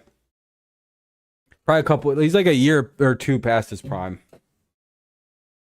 but he could be doing good for you guys. I don't know. Does he hit for power or anything? Pitching change. Andrew Vasquez replaced Alex Faedo. So Tigers made a pitching change. That's why things are taking a second to happen. We have to wait for a pitching change. Top 5. Tigers lead 4-3. Hey, come on down to Nabisco Pawn and turn your shit and get some money and shit. Nabisco Pawn, located on the corner of 123 Main Street and the other street. Come into the pawn shop, yeah, and get some crack money. That's my pawn shop commercial. Now we're gonna go to a used car commercial. Hi, my name is the car guy. I got some cars for sale. Fuck yeah. All right, that's my car guy commercial. Here's my anti-tobacco commercial. Don't smoke, you'll die of cancer, and then maybe the cancer will spread to your brain and other organs, and then you'll die slowly, and your family will be real sad. And yeah. All right, that's my tobacco commercial. That's pretty good. I could submit these and probably make millions of dollars. Here's my Cheez-Its commercial. Holy shit. How delicious. Eat Cheez-Its. That was pretty fucking good, wasn't it? See, Stud, you've probably seen a lot of the commercials.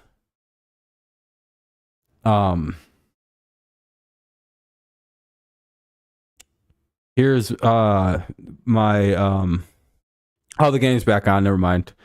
Okay, I'm back now. Commercials are over. I'll give you some more commercials on the next time.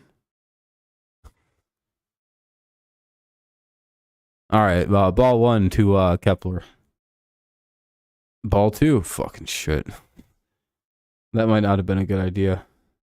Stud's like, man, he's really good at acting. He's getting better and better at these.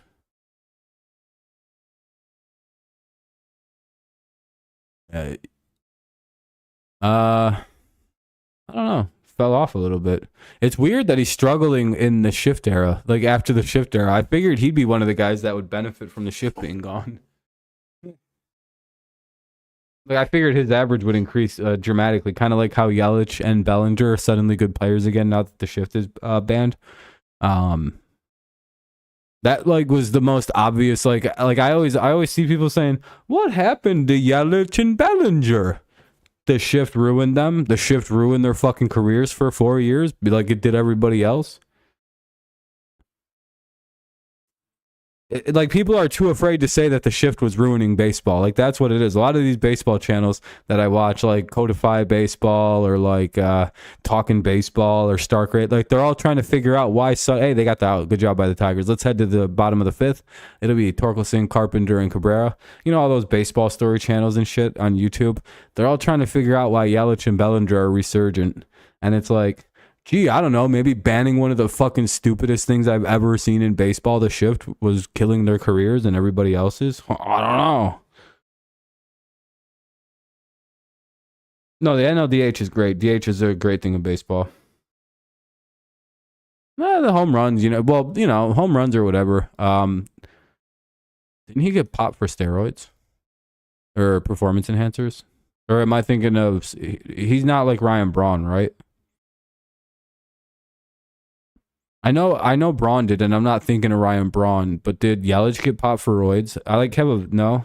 That was just Vaughn or Braun. Okay, I know Braun did, and I wasn't trying to think of Braun, but I may be just thinking of Braun right now. I know they look kind of similar. I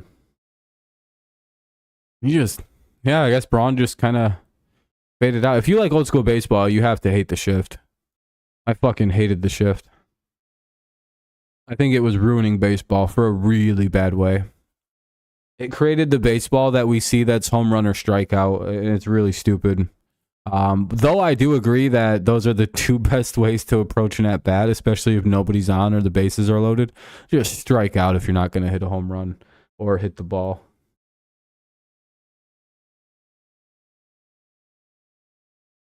Yeah, Rogers will never pay his money.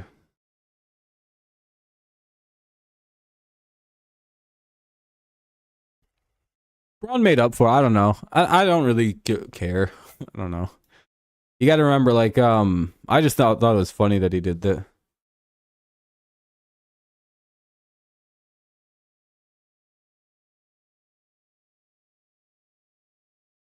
All right, let's see what Tigers do. Maybe add some runs here with Torque, Carpenter, and Cabrera. What's up, Alberto? Strike one. Yeah, I remember the bet.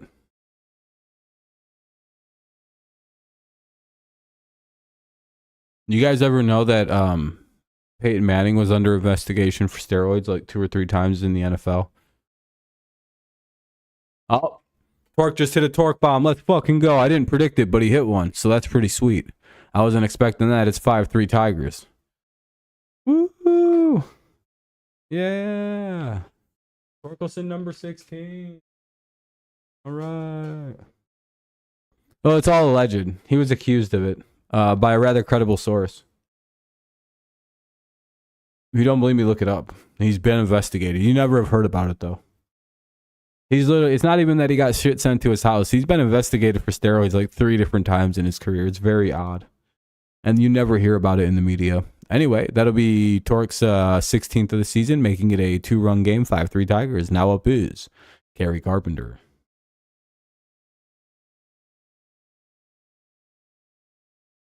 And that'll be foul ball, strike one. Fastball up and around the chest area.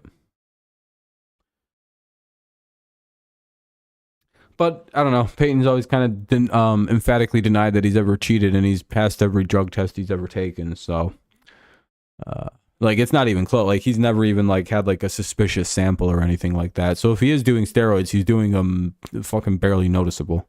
Now up is Cabrera. Tigers have a record of 56 and 13 under it. So if the Tigers have to step it up, they're going to be under 500 and not make the playoffs. That's fine, Eric. We're the best team in baseball next year. I can already book it. Put us in the World Series next year. Easiest bet of my life. I don't even know. The Tigers might not lose a game next season. If I'm maybe 2 games next year, 160-2. What I say, in play no out. This will be a double. Best team in baseball. Some people are starting to talk. Actually, it's just a single. That'll be a long single by Miguel Cabrera, and we'll see. Oh no, it was deflected by the shortstop in the left field. Never mind. 1 on, 1 out for Javier Baez in a 5-3 Tigers lead. Wonder if they're going to make a pitching change. Nope, ball 1.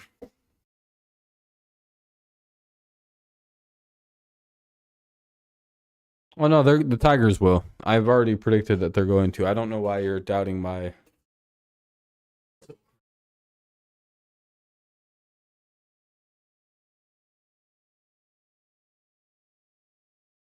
I don't know why you're doubting my savant-like abilities to predict things. I've got 31 likes. Yeah, I appreciate that, everybody. You're all too kind. But Eric's he's ruffling my jimmies by saying my prediction for 160 wins isn't likely. Who do you think he will?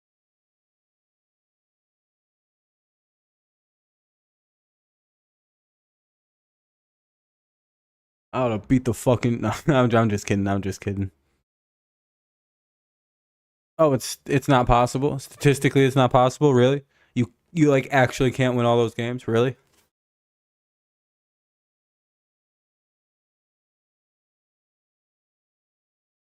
It's possible.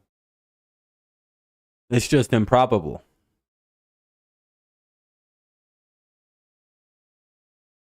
Oh, 21 likes. Hey, still we have the like goal. Yeah, nobody in the history of the NFL had gone 16-0 till the Patriots did it. Point made. Fucking checkmate. What are you gonna say to that, atheist? Liberal? What's up, Lib?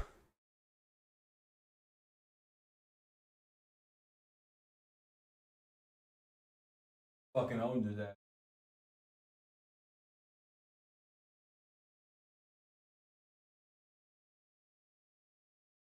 He has nothing to say now. Look at him, dude. He's scrambling. He's fucking scrambling like Michael Vick right now.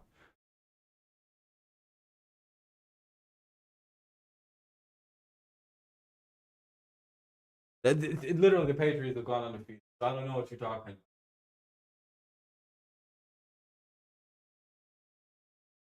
How the Dolphins went undefeated. It's so possible. We're not talking about playoffs, stud. Who cares about the playoffs? It's all about regular season right now, baby. We don't care about no playoffs. Patriots have the best undefeated regular season in MLB in NFL history. Anyway, Zach McKinstry gets a 2-out base hit here. Hopefully the runner gets over to third.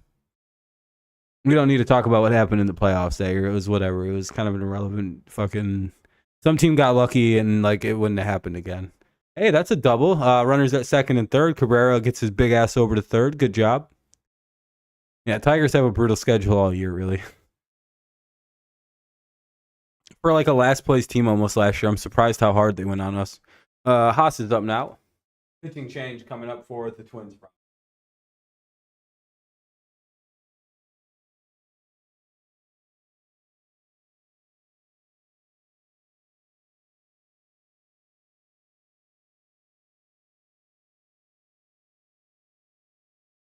But no, I know. Yeah, I'm just fucking around. I'm just trying to pass the time talking about undefeated baseball seasons. I think the record's like 100 and like what is it, like 8 wins or something like that? Maybe 117, somewhere in that range. What inning is it against? What inning is it in?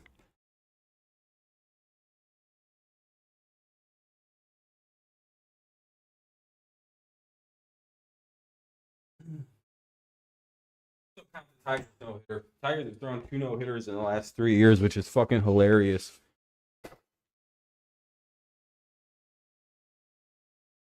What? No, I genuinely. It's just memeing. We're bored and we're trying to pass the time up.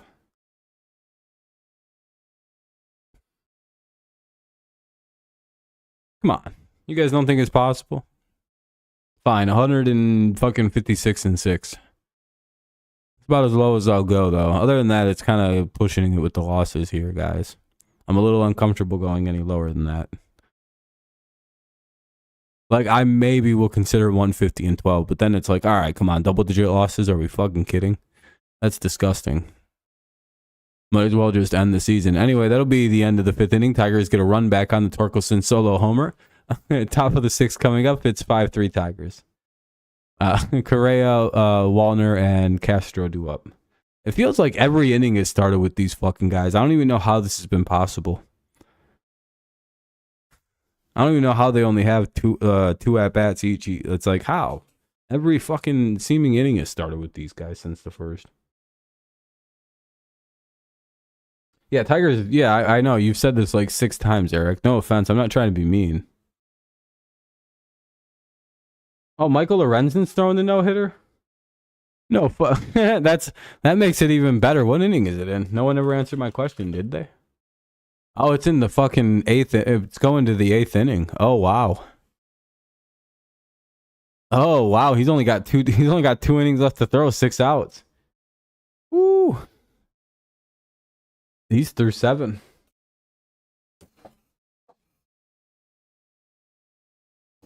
We lost the fucking Michael Lorenzen trade already. Son of a bitch. Who'd we even get for Lorenzen?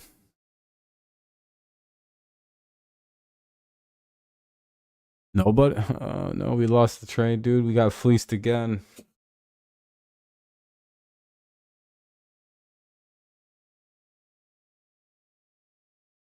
Or we got Leroy McGillicuddy and his cousin, fucking Chips McGoy. I meant to say Chips Ahoy. Fuck.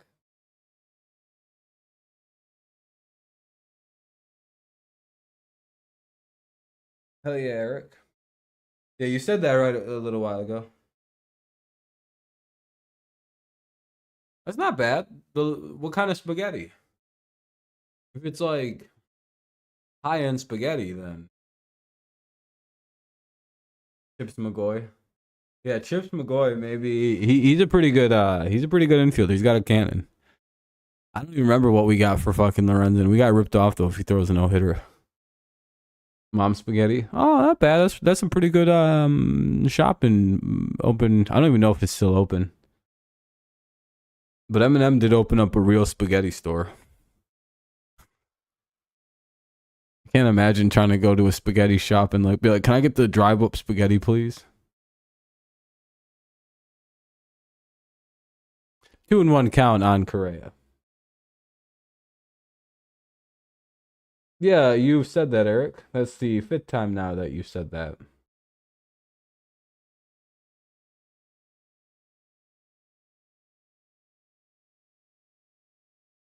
You have a good day, dude.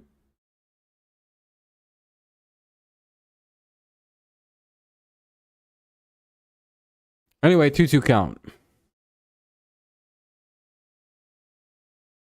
By the way, I knew that wasn't the real Eric. Again, when I start calling people stupid retards and shit, you can assume that I know what's going on. And the reason I kept hardline pointing out that he was repeating himself. So now my ban is justified of you extra, you loser.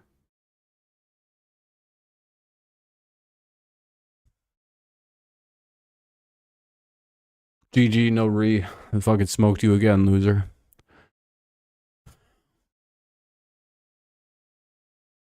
I've never once banned extra for anything he's ever said, by the way. He's only ever been banned for breaking our rules. 2-2 count. Which is, please don't spam and don't repeat yourself. Which is spamming. I find that to be spamming, so. See, his new thing is he comes in and says that. And Carlos Correa grounds out 108. And technically that does count as spam because he repeats it over and over and over and over. Because he's too afraid to say anything else other than... Yeah, we know. Yeah, you own me, my mom, and Retard. Anyway, strike one to Wallner. You're good, Wade. I don't really care. You don't have to talk. We were just about to start roasting you in your Piggly Wiggly ass haircut.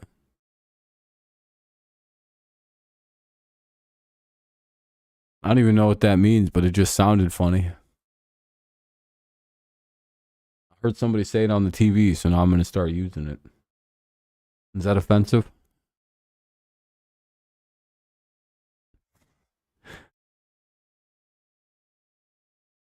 I don't know. I don't know what that means. I don't know what anything I just said means. I'm back. Oh yeah, is the new lefty really picked up good? I was curious. Is Andrew Velasquez, is he from the Lorenzen trade? He did all right last half inning. He got the big out. White walked it. Oh, Wallner got hit.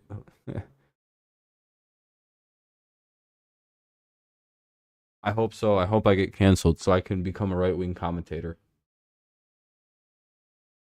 I was banned by liberals. I already got the big crazy beard. I can just pretend. They're like, aren't you a fucking nearly a socialist or something? Yes, but now I hate liberals.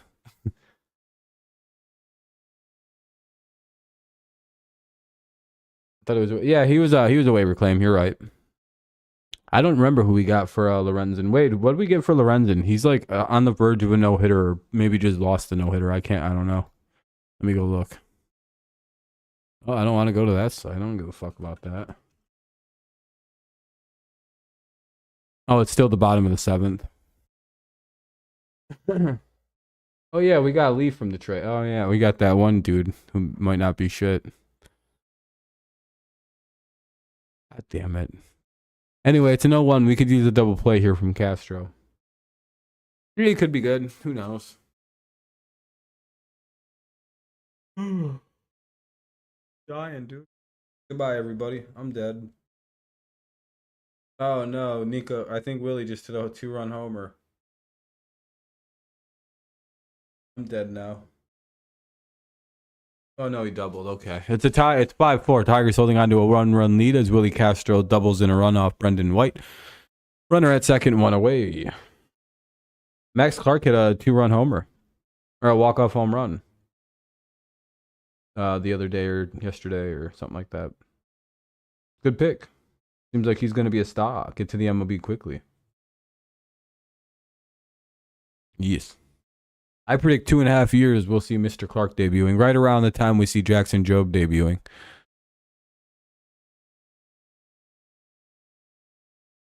No, it's not as bad as you think it is. Like, they have Justin Henry Malloy, they got Parker Meadows, they've got Colt Keith, they've got Chase Young, they've got Jackson Jobe, Ty Madden should be good. Like, those are all good like pieces. Reese Olson shouldn't be up in the majors yet. He should still be down there. Yeah, I think I named everybody.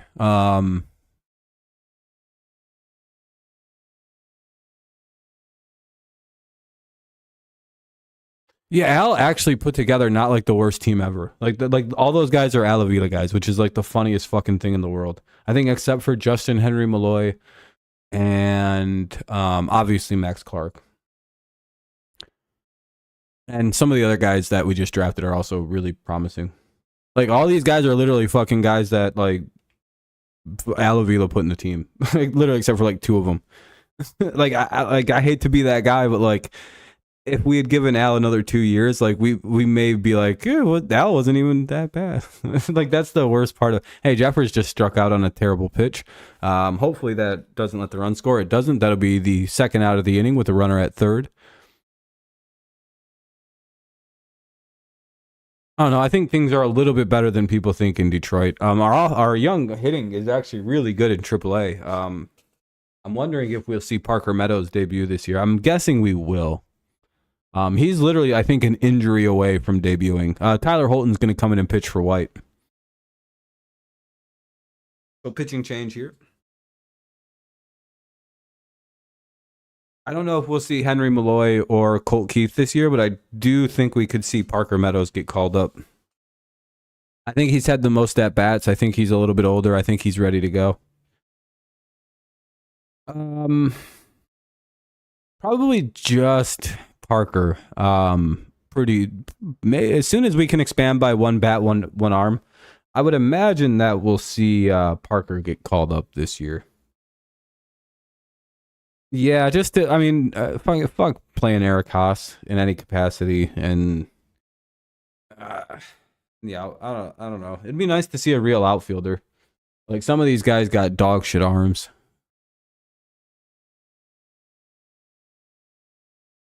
It'll be refreshing to see a guy who can actually like field the ball and throw it in. It's like, whoa, how did he do that? What? He threw the ball and he made it to one of the fielders. You know what the worst part about it? Like, it's not so bad that you have a bad arm in the outfield because there's like ways to mitigate not having the best arm. You see it a lot with Javi Baez, which is why I kind of always fight back on like people going, "Oh, he bounces the ball, that's so bad."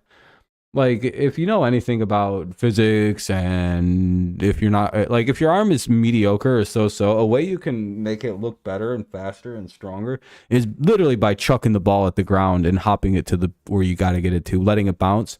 When you throw it low like that and like let the bound hop it to where it needs to go, like you should be able to accurately place the baseball. It's literally not that hard. Plus, like you add a lot of speed to it because of like there's a lack of friction with it going down like that.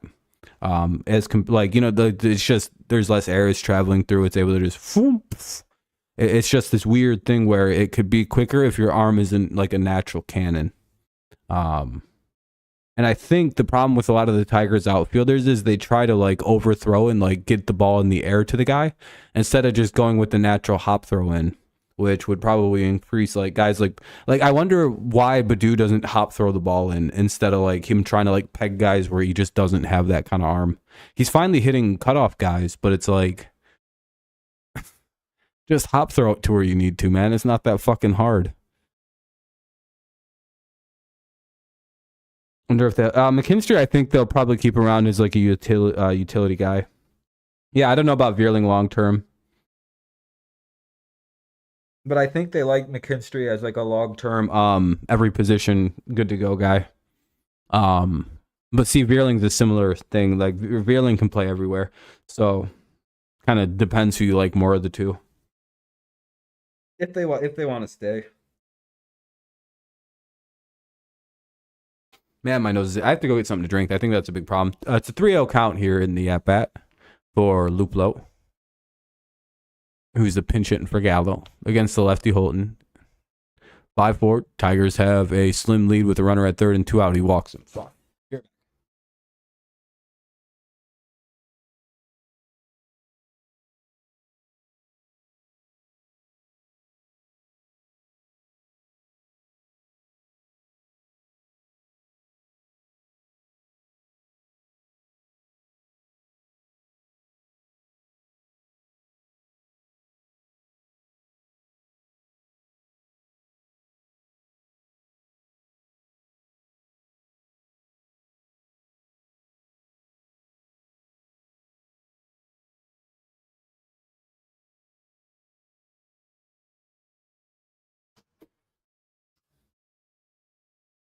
God dang, my living room smells like the ickiest of the stick feet out. Somebody's smoking the fuck down today. Sheesh. What's up, Space? Yeah, I actually picked up a little bit of Mountain Dew. I seen it at the store and I was like, what? Mountain what? Is it is this literally like scooped up from the mountainside in like an early morning? Like by some like Swedish bottlers? What is this? Quite delicious. I can really taste the mountain. Luplo steals second. They probably didn't give a fuck. It's a 1-1 count. So I had to pick it up, and it's quite tasty. I can taste the nature. Matt Vierling, yeah, he's fast. That'll be a foul ball, 1-2.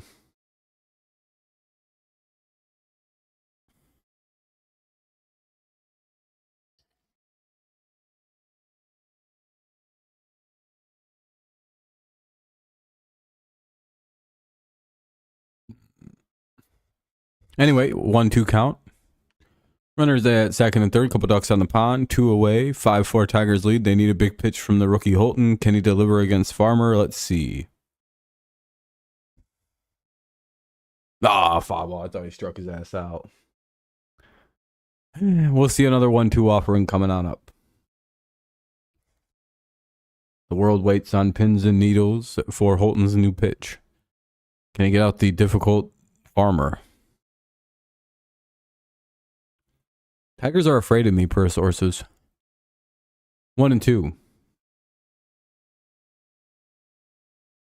Yeah, Amir, when's your next stream? I don't remember if you answered the... are you streaming the Lions game against the Giants? I can't remember if you said yes or not.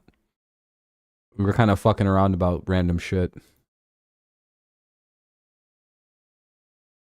Anyway, 1-2. We'll see if we can finally get the out. Get us out of this mini jam. Hey, there we go. Holton gets a big strikeout. Let's fucking go. Fucking fuck you and all your pussy ass bitches. Are you covering the NFL this year at all? Or I know last year was a little bit weird. You didn't really cover it too much. What about this year? I don't know what happened last year. You just kind of took the year off or something. Yeah, that was a little weird last year. I remember that. You were like standoffish about it. You came to all the streams and you like hung out in the content and stuff. It's not like you were a ghost or anything. Oh, by the way, who's all interested in joining the fantasy league this year with me? In my leagues, we're probably only going to do 1 QB. I don't want to do 2 QB leagues. I don't like how those wind up going. So we're gonna go back to the more classic style. I don't really like 2 QBs. It creates this weird hoarding effect where if you don't draft like 3 quarterbacks, you get completely fucked. Yeah, I'll still do the leagues. I really don't like the 2 QB thing. I've tried it. I got so annoyed. I gave up on like all my leagues last year because of the quarterback situations. Yeah, Wade, you gave up on the fantasy league last year. Do you want to do it again? I mean, you can, but like, I hope you don't quit this time. We'll probably set the leagues up in a couple days or something, or in one of the streams in the future. Yeah, I just don't like the hoarding rules. If I do 2 QBs, I may make it so you can only have 2 QBs on the roster, which might be actually a good hard rule to institute, Amir. Because you got to admit that the QB hoarding that goes on with the 2 QB rule is fucking stupid. I think the smart way to do that, so there's always a fresh quarterback in case somebody needs a guy, is to institute the 2 rule only. Like say, hey, maybe your best quarterback is on a bye week. Maybe you got to cut your second best guy, sign 2 guys. Like you have to do this like weird thing where you have to like make really tough decisions. Well, injuries don't matter. You can have unlimited players like that. Is he still at the is he still in? It's Badu, Green, and Veerling. But yeah, you should limit the number of quarterbacks. Maybe 3 would be fine. I just wish there was a way to fucking properly limit it. Yeah, he's got through 8. Holy fuck. Dude, Lorenzen needs a very chill 9th inning so he doesn't hurt himself. Yeah, I'm gonna be resending out stuff and sending out emails and having people join and stuff like that, yeah. Dude, I'd be happy if Lorenzen throws it. I love no-hitters. I think it's good for baseball. 1-1 for Purdue.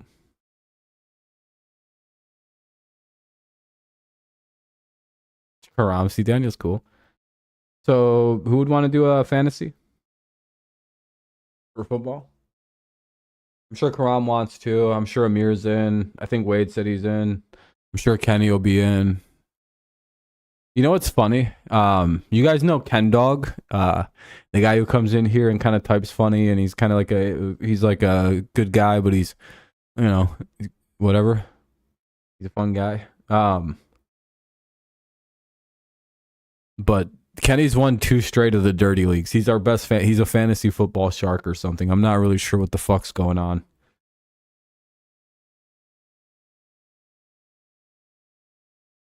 Kenny's not here. He's at work. Yeah, Kenny also looks like young John Madden.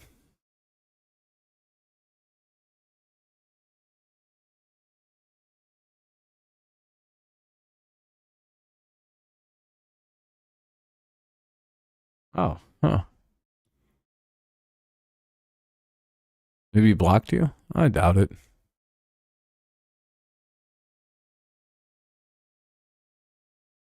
Who got caught?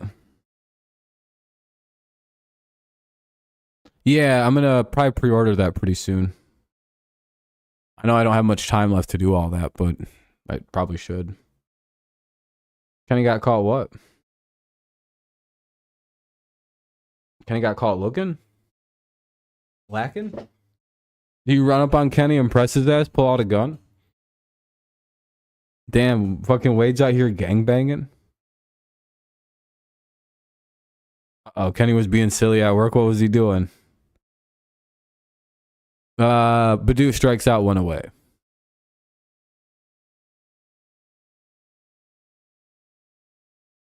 Kenny's cool. I think Kenny and Max are like a year apart in age. So, or they're the same age. I think Max is a little older.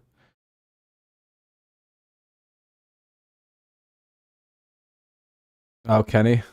Oh, so yeah, Kenny's a fun-loving guy.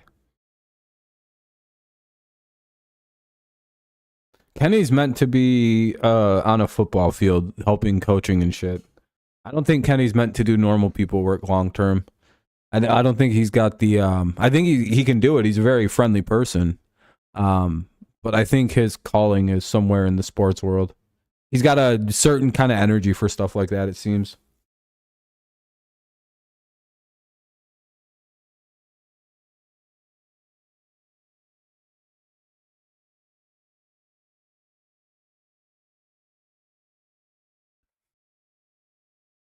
I like Boston Sports Report, but he can be a little crazy sometimes. But I think he's a little he's got like a learning disability, right? Boston Sports Report.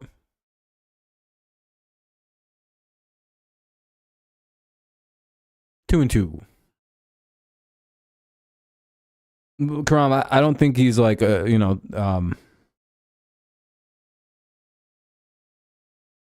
think I think he's got a little bit of it. I think he's a little slower. I think he's a good guy, but I think he's a little slower and shit kind of comes out weird from him. I think he's prone to believe random things he hears on the internet and fall for silly little well, dude, have you guys heard him fucking talk and the way he types and looked at him? I mean, you can't deduce that he might be a little like have a learning disability. That's how I say that politely, by the way. Just a little bit. You can't listen to his voice or listen to the way he types and like, that's the third out of the inning. Looks like Vierling gets out as well. So quick inning for the Tigers. They go 1-2-3. Top of the seventh coming up. It'll be Julian, Polanco, and Kepler. 1-2-3 for the Twins. No, I just like Boston Sport. I don't refer to people like that. And I also don't want to offend him if I'm wrong. You know what I mean? Like, it's kind of a risky thing to assume that somebody has, mental like disabilities or anything like that, and be completely wrong.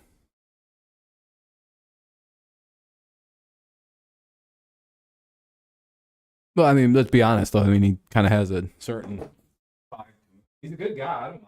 I'm not saying it to be context about why he might behave the way he does. And how much internal processing ability there is there.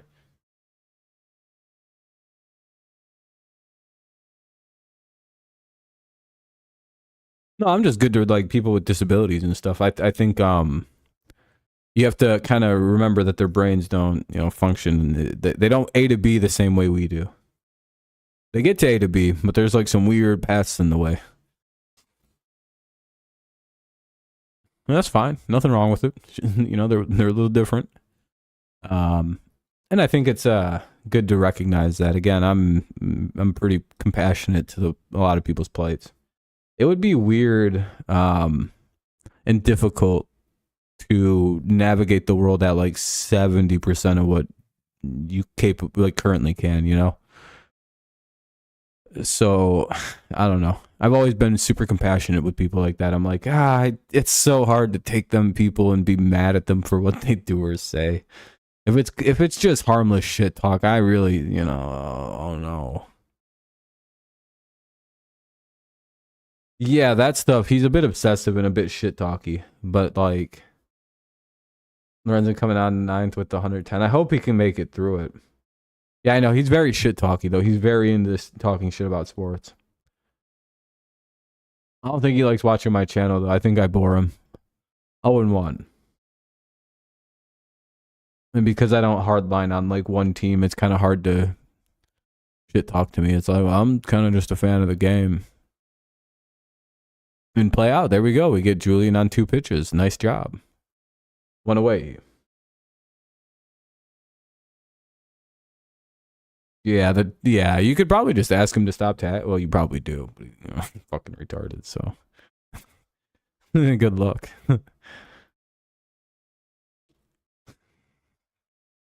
Sorry, Boston Sports Report. I'm sorry.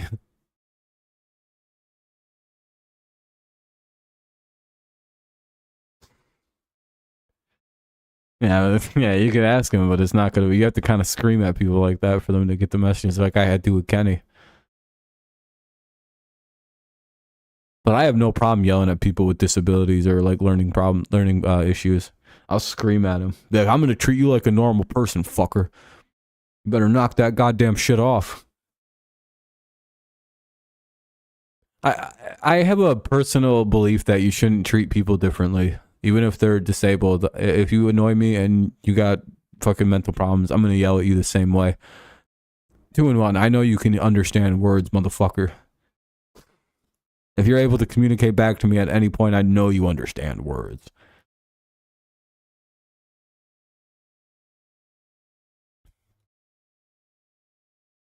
And plus, I think they respect that I don't hold back on their stupid asses.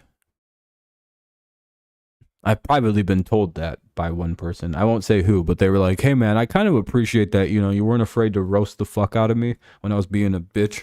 I was like, oh dude, I'm sorry. Did that bother you or anything? Did I go too hard? He's like, no, I'm just kind of glad you didn't, treat me like I was fucking retarded or something. I just have a physical thing. I'm like, yeah, dude, don't act like a fucking idiot and I won't yell at you. It's as simple as that. And that made me kind of go, oh, okay, I can yell at people with disabilities. They don't really give a shit. Because I don't make the disability the thing I'll yell at them about. I'll be very clear that their picks are retarded, not them. Or their takes are retarded, not them. That's the difference. No one's playing life on easy mode, except like, fucking like Tom Brady and shit like that. Everybody else got a hard one. And their life just has different hard shit in it than mine does. So I don't treat them people different. Unless they're real bad, We all know what I'm talking about. I'm like 30% aware of what's going on. If you show them something different, they're completely distracted. It's amazing. They're like 30 years old, no object permanence. It's like, oh boy. This one should have been left at the fucking 19-week mark. This one could have been retried. 2-1 on Kepler with 2 away. I don't know anything about basketball, so I can't give an honest opinion on who knows more. But arguing with somebody like that, Karam, you automatically lose.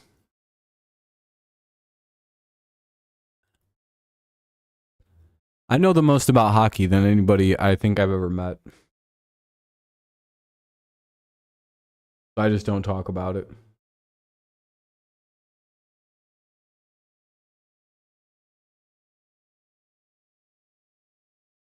Like, I happen to know that, boy, I don't... that the guy is the best player in the league right now,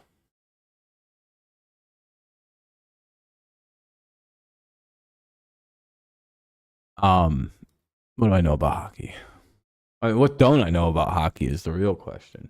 Did you guys know that Ovechkin's gonna pass up Wayne Gretzky's all-time goal mark, but still not pass him in all-time points? Isn't that crazy? Holy moly! Whoa. Anyway, bottom of the seventh coming up is still 5-4. Yeah, when you think hockey, don't think about me, but just think about a real dumb, boring sport where everybody overhypes the toughness of these dudes. Like, I have a genuine question about hockey. How hard of a game is it to actually play if all the dudes playing it are all fucked up really bad? I get it's like a stamina-based game and it's pretty tough. And I'm not saying they're not tough guys, but everybody's like... They're like, dude, everybody's playing with like 16 broken arms, like a broken, every bone in their body's been shattered by like midway through the season. They all have fake teeth, fake eye sockets, fake eyes, fake shoulders. Everybody's basically a gingerbread man in this sport. And I'm like, so at the NHL level, how hard is it? Like you know, if that makes sense. Like, I don't buy how hard of a sport hockey is. Like, not physically hard to play. It's a hard sport to play. It's very difficult to play hockey, talent wise. But like, I don't think that they're tougher than like football players. Like, not even. I don't even think it's close. And it's like, how hard of a sport is it to play if guys who are like having like torn fucking ACLs and ruptured Achilles tendon coming back out? Like, I've heard people say that, like, guys have come back into hockey games with ruptured Achilles tendons. And I'm like, so hockey isn't that hard of a sport to play then if guys don't even have ankle ligaments? And they can play at the pro level without knee and ankle ligaments? How hard of a sport is it even? Is it like that crazy of a sport? Think about what I just said. There are guys, people will claim like he came back into the game with his fucking eye broken. So he only needed one eye to play this supposedly fucking most dangerous, difficult game ever. Come on. Like, really? You can't sell me that you can play this game with fucking severe injuries and still be like the best player on at it despite the injuries. It's like, that doesn't compute right to me. If the game's as hard as people say it is, which it is, then why are the injuries so goddamn severe that they tell me about? Like, I can believe somebody comes back with like stitches on their cheek. I don't even think that's that big of a deal, but they're like, he came back with a shattered fibula, tibula, fucking hip bone was broken, his fucking shoulder was cracked in, and he scored 7 goals. Okay, so the game is really easy if fucking that guy can do that. Like, no, dude, he's the greatest of all time. Fuck you. No, it's not. Fuck you.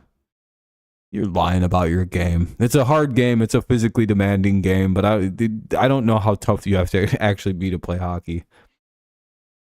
And I get that there's tough guys that play it, but then like it kind of defeats like how hard the game is if like super injured people are able to excel at it. Like, you can't play in the NFL with a torn ACL. We watched Phillip Rivers try that in that playoff game, and that looked hilarious. That dude was like wobbling back and forth and shit. Drop back. He played all right, all things can. Torkelson just hit a second home run of the day. Oh shit, 2-homer day for Big Torque. It's 6-4 Tigers in play runs. Let's go. Big Torkelson, number 17. That's back-to-back. And his last at-bat, he hit a home run. Comes up, does it again. That's Torque's 17th of the season. He gives the Tigers a 6-4 lead. Finally, a game I get to watch with Torkelson going off. Hooray! He only needs to hit 3 more to get 20, which is nice. Him getting to 20 homers after that, his disastrous fucking half-rookie season last year would be so nice to see. Especially with the way the year started. If he can get to anywhere in the 20s, I'm very happy with the way Torque developed.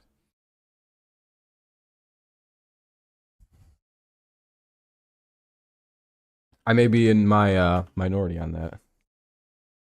He got it? Holy shit, he threw a no-hitter. Wow. In his first home start, he comes in and throws a no-hitter. Michael Lorenzen throws the no-hitter. Jesus Christ, we got fleeced.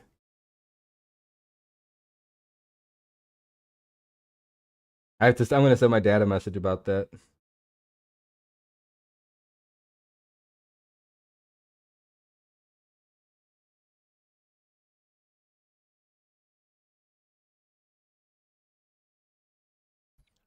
Yeah, I'm happy for Lorenzen. Congrats to him. He no-hit the Cincinnati Reds.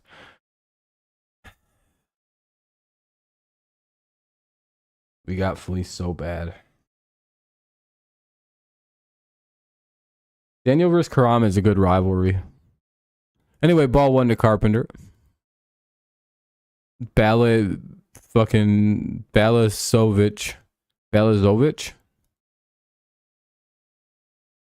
Is that right? It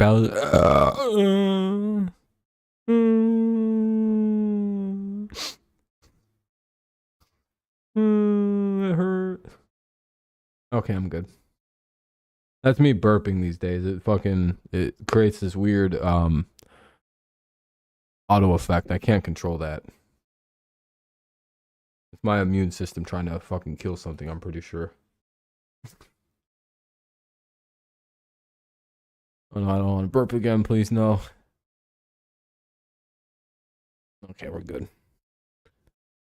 I've done something like that before and gave myself the hiccups for like 4 hours. It fucking sucks.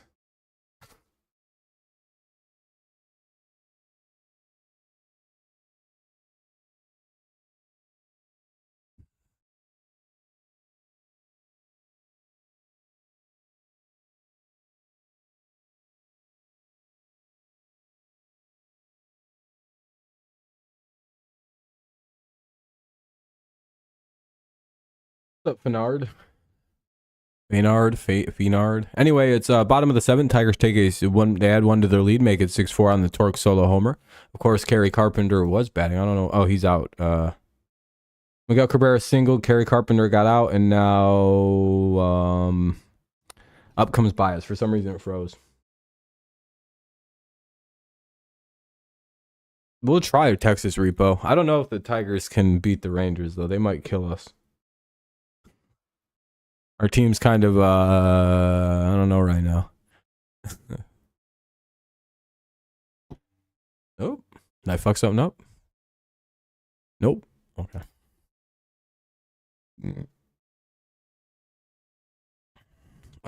Jake Rogers is going to pinch run for Cabrera here in the bottom of the 7th. Yeah, Ranger. Yeah. What's up, Wade? What's your question for Rob? 2-0 on Baez.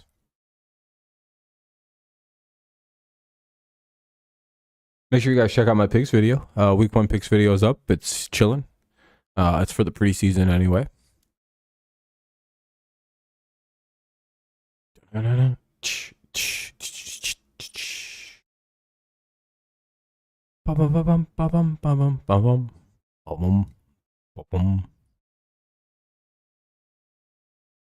Where's Adrian Beltre at and where's Miggy at? 3-2 count here on Baez. After the ball. We'll see what the payoff pitch is coming up here. Hopefully Baez bombs a ball out to left field. Damn it. Didn't sound good.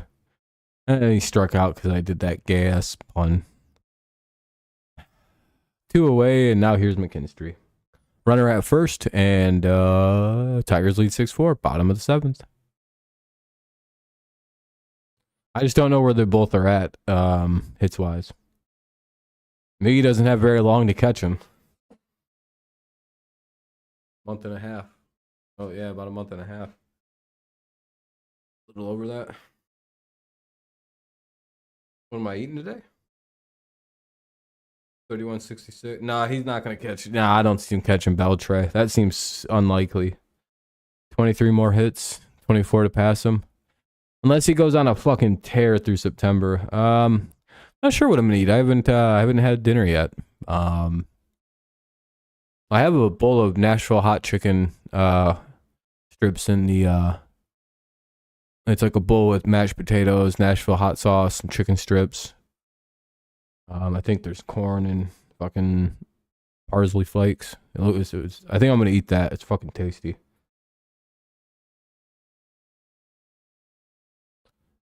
I quite like to eat bowls. They taste really good.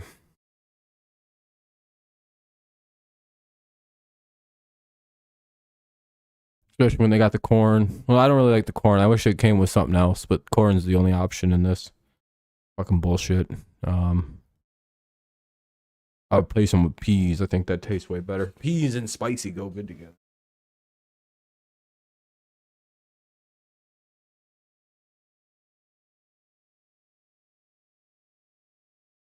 Doesn't have to be spicy peas. Just fucking peas mixed with spicy flavors tastes good. You ate some wings? That's pretty good. I'm basically gonna have chicken, just mixed in a bowl with some taters. In play runs, there we go. Eric Haas having himself a 3-hit game today. Hopefully it's a home run, maybe a little reward. Tigers adding to their...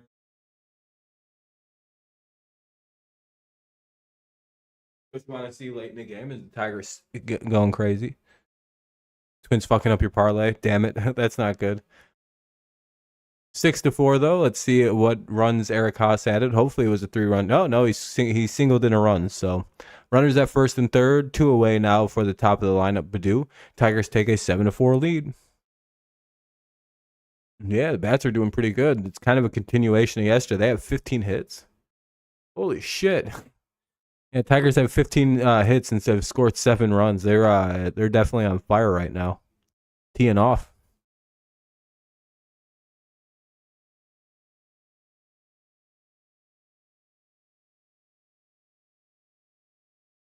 I think everybody's got a hit except for Rogers, who hasn't batted. Baez doesn't have a hit. He's the only guy. Baez and Baду. Everyone else has collected at least a hit today.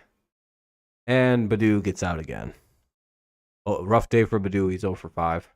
Top of the 8th coming up. It'll be Correa, Wallner, and Castro.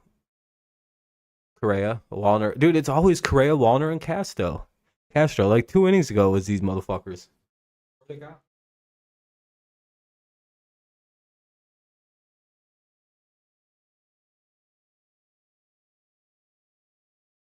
I very much remember saying that these three this is like the 4th time we've seen these 3 start off an inning. I'm not really sure how that's possible. But I don't know. 7-4, Tigers holding a good lead. Hopefully they pitch well here in the 8th. And we can get to the bottom half of the 8th. Confident.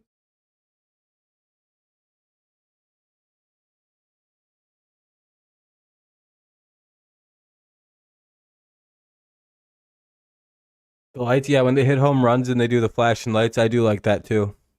I'm glad they're, modernizing.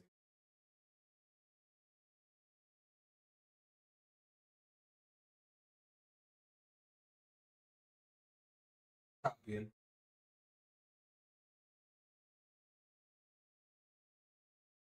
I made smash burgers with onions, 1/2 pound burgers with the on the. Oh, nice.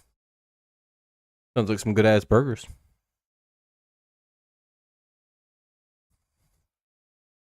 The big win for you tonight, I would say.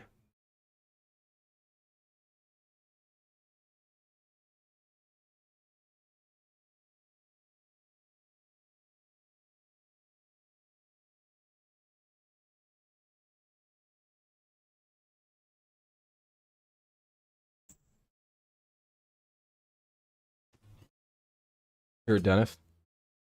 Oh, how much do you live in Michigan, and how much do you charge? I just got some dental insurance from my work, through the Delta Dental PPO. How much are you willing to give me a discount and fix my teeth up? They're terrible. I need 4 immediately pulled out the front of my face and some fucking. Oh, never mind. I just want 4 removed and some permanent implants or some dentures screwed in. Dude, if it's cheaper than fucking, I won't even sue you if you fuck up. Like, you just, hook me up. Yeah, I could have a dentist literally across the street from me. I'm gonna start seeing a dentist real soon once my insurance kicks in. I'm literally gonna go like the day I get my insurance. activated. I'm gonna go right in and get started on some shit. Because I read immediately as soon as it kicks in, I can go get diagnostics and immediate checkups in for free. So 1-1. My bad teeth are going to go away rather quickly, and all my teeth are a dental emergency. So like insurance is going to cover everything. So I'm fucking good. Drinking pop and eating a lot of candy have fucked me up bad. I have what would be commonly described as Mountain Dew mouth in some of my teeth. It's real. It's a preventable situation had I been ever gone to a dentist, but I've only been to a dentist once in my entire life. And that's when I broke my teeth when I was 9. Haven't been since. No, I've been one other time when I got a tooth pulled. Yeah. I drink way too much pop. Once I get my new teeth though, I'm going to probably phase that shit out. Well, now once I have fake teeth, I really won't give a fuck. We'll figure it out, but yeah, I drink way too much pop. From 2015 to 2016, I had a really nasty candy problem where I was eating a ton of candy, sugars, and fucking shit. It destroyed my teeth. So, gonna have to do what I do. Gonna have to deal with some judgmental dentist being like, "You fucked your mouth." I'd be like, "Yeah, I know I've messed." Hey, that'll be the second or third out of the inning. Good job by the Tyler Holton. Yeah, Michael Lorenzen got the no, Wade.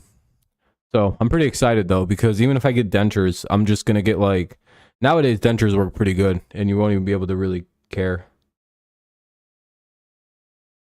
I'll just be able to pop them in and keep them on there for a pretty long time, or I'll just get implants and pay them off. I don't really fucking care. I'll just probably get the implants and play them off for a while. I really don't care.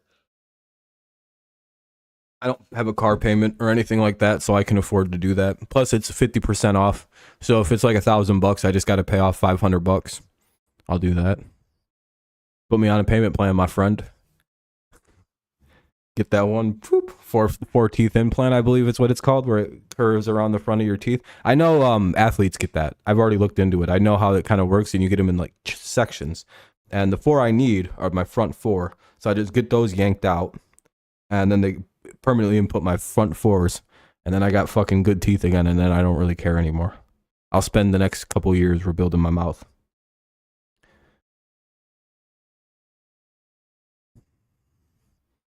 Like anybody with implants, just chew my steak. Rah, rah, rah, rah, rah, rah, like a normal person. Probably better than I can now because I actually will have front teeth power again. My bottom teeth are fine. Like my entire row of bottom teeth are perfect. It's just my front 4 are fucked up. And 2 of them aren't real anyway, so that's kind of adding to some problem. They're half real. I got bad teeth. I say 2025 is when they'll probably contend. What's up, Kenny? But I'm just happy I have teeth insurance. That's all I care about. That's 90% of the reason I got my job. I got. So I'm oh, this sweet dental insurance. Good dental. I'm going to use my teeth surgeries to quit smoking cigs too. It'll be a good use of my time. You waiting to go home? Nice, Kenny. Always fun when it works out. Riley Green, Vierling, and Torkelson up in this inning. It's the bottom of the 8th. Tigers lead 7-4, looking to add on some insurance run before the top of the 9th. That'll be strike 1 to Green. So I'm pretty excited. I know that it's expensive. Could be $1,500 to get what the thing I'm thinking of, the implants, and even then it's 50%, $750. Yeah, Torx hit 2 bombs. I'll just go on a payment plan. I don't really care. I need that done. I'll go cheap. I don't care. I just need them to look kind of like teeth and be white, and we're fucking solid. And if people ask why they're fake, be like, hey, I took a pitch to the face when I played high school baseball, and it broke a bunch of my teeth. That's why my teeth look like this. They're fake. I had to get fake once. I already got the perfect lie. Dude, yeah, teeth pain's the worst, and I'll never make fun of somebody with bad teeth unless they're rich. If you got money and you got bad teeth, you're a fucking prick. But if you're like working class and you got bad teeth, it is what it is. That shit's so fucking, especially if you got like family, car payment. I'm lucky. I'm 30. I ain't got shit to deal with. So I can go fucking put myself in a little bit of teeth debt and pay it off. Most people can't afford to do that shit. It's so fucking expensive to fix your teeth. I don't really give a fuck. I'd rather not have a car. Yeah, Lorenzo got the no. Very happy for him. Like, I could make the choice to go get like a cheap like $200 a month car payment. But I'd much rather fucking get my teeth fixed up. I don't need a super fucking nice car. I'll get something from 2010. But I just also don't want to pay insurance for the car, and there's a bunch of other fuck that, all that. Plus, I'm going to be moving. I don't drive. I live in a city where I don't have to drive anywhere. I have a license, and I'm good at driving. It's just, I don't want to, fucking cars are expensive. 1 and 2. Well, I just walk everywhere because again, I live in a city where I can walk. I live in a college town, so everything's pretty fucking condensed.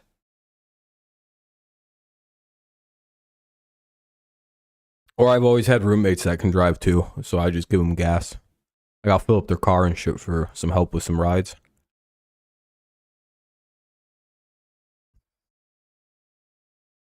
Like one time when my roommate's car broke, I'll like help fix the car and like fucking help pay for shit on it. When I have a roommate and their car's fucked up, if I get rides and shit. I'd fucking refuse. Oh yeah, I mean most people are smart to buy cars. I also don't really care about driving. I never have. I'm like, I'd rather just be driven places or get a ride. I don't really care about driving like that. I don't know why. Used to have a college town too where me and Kenny live. Yeah, you guys lost your college though, which is a little sad.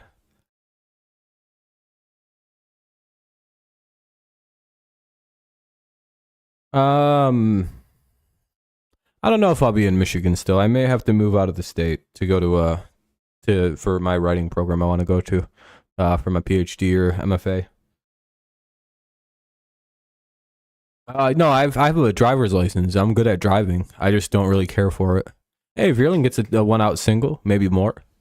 In Plano, I'd always like to see that here in the bottom of the 8th. Maybe we start getting some insurance runs here.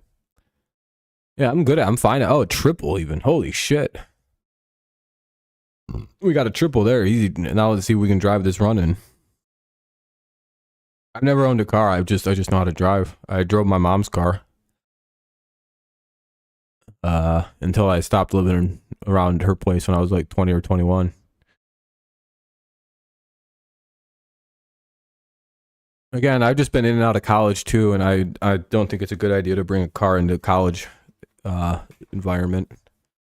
Only bad things would probably happen, so. I've seen a lot of horror stories happen because of people having cars in college, so there's always been that too. I've been in college for like 8 or 9 years, chilling. Took me about 4 or 5 years. It took me 5 years to get my undergrad. Then I did a fuck around year, so that's 6 years. And then it took me 2 years to get my master's. Ball one. I couldn't afford to do my undergrad faster than I did. It was too expensive per semester. What's up, Ethan? How's it going, man? Oh yeah, when was the last time you were here, Ethan? Yeah, we hit to 8K subs. I don't remember. When was the last time you seen the channel? I'm wondering if it's going to grow again this NFL season. I'm hopeful. I've gone up 10 subs since we put up the picks video for week 1. Those may just be people coming back to the channel, though. Oh, that'll be a walk. Torkelson a walk. They don't really want to pitch to a guy who's hit 2 home runs and is white hot. They're going to go after Kerry Carpenter. It's been 2K. Wow. So yeah, okay. Thanks, man. I appreciate the kind words, though. Just been grinding and hustling. We traded the. Yeah, I know, Tiger Town. It kind of looks like we got fleeced in that trade. Oh no, I know how to drive. Well, I walk because I can look out my window and see the campus. I don't really need to get a ride. If anything, I'll just ride the shuttle bus that goes from my apartment over to the college if it's really cold, but it's not that big a deal. No, I know. It's just Tiger Town. I'm being what's the word? Hyperbolic.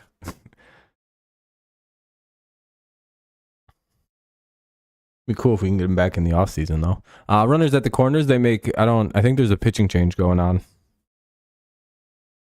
Yeah. I'm being like those Tigers fans on Twitter that like doom post about every 5 things. Oh my god, we didn't fucking retard. Sorry, I hate a lot of people on Twitter. Overreactive fans. Ugh. When I don't have to work, Ethan, I'll do the Tigers. But I've been working and stuff, so they kind of have to fall by the wayside. Somewhere far. Then I set up a ride with somebody. What X? What's? Oh yeah, I forgot Twitter changed its name. I keep forgetting about that. Oh shit, wild pitch. Matt Vierling scores. Torkelson gets the second. All right, Tigers score on a wild pitch. Love to see that. 8-4. Yeah, I think if you call Twitter if you unironically call it X, I think that's kind of corny. Do I go to the wayside? Nah, I don't do clubbing. I did when I was like 19, like everyone else, or 18. But I went there and I was like, oh, I don't like this. And I never went back. Yeah, I drive. I can drive very well. I'm actually a very good driver. In play runs. There we go. Kerry Carpenter comes through. Looks like it's going to be 9-4 at least, maybe 10-4. Yeah, I don't need to go to the club. We didn't need to do that in my friend group. Nah. That's where people, I don't know. It's fun for some people, but like I don't know. When did I get my license? When I was 17.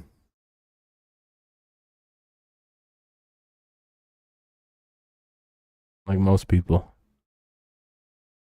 Oh, I think most people get out like 16, but I was a year late.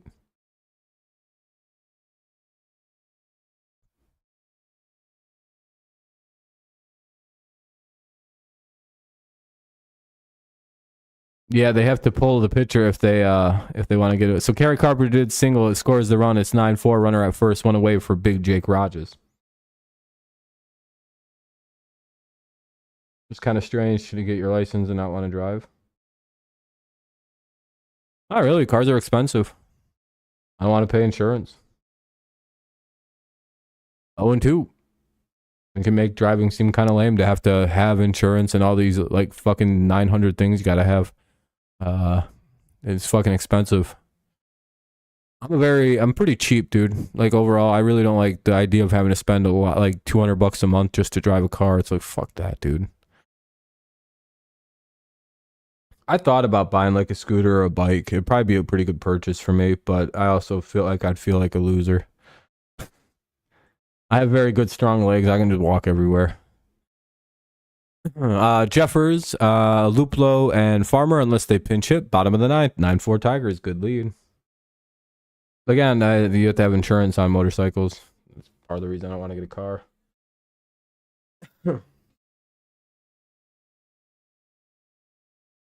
Yeah, I'd prefer walking. Yeah, I just don't need to drive a car. I don't live far enough away from anything where I need it. And when I move to the college town, or when I move to the place that I'm gonna be hopefully going to get my PhD or my MFA, I'm hopefully living on campus or near it.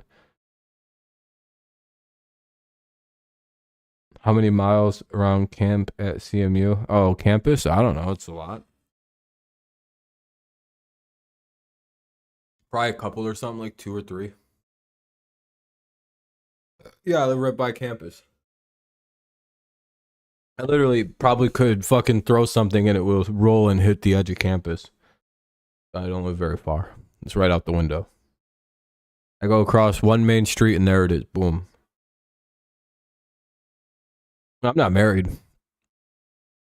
I'm not, I don't plan on marriage or kids until the latter part of being 30. 35 on is when I'm going to start taking that part serious. I've got my life plan, man. I'm only 30. Sure.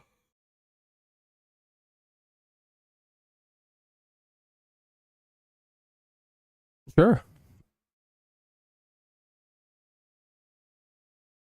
why I don't have a wife and kids. I also have my life planned out very particularly, and I'm going to do exactly how I want to do it.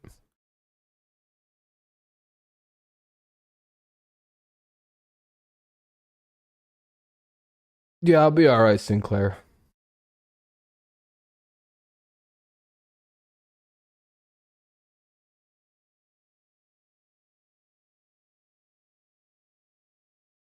I'm not gonna be dating fucking 30-year-old chicks though. That's fucking gross.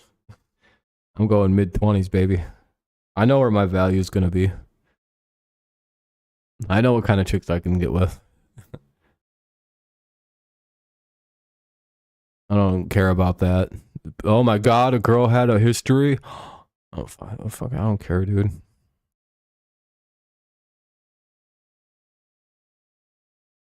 What do you mean I'm not the only guy you fucked? What? I don't fucking care about any of that shit, dude.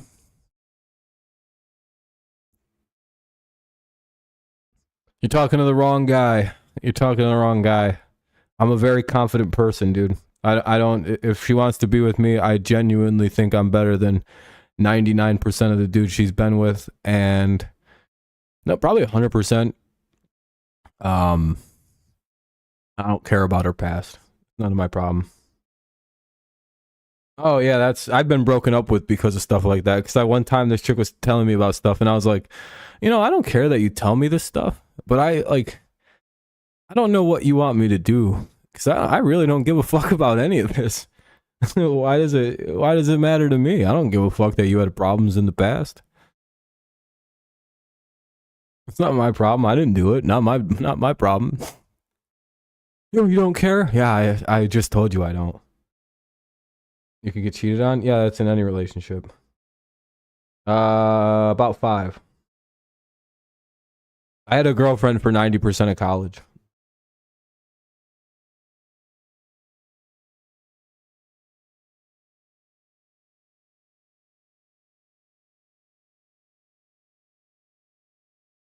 Do you really think it's that hard to get a girlfriend?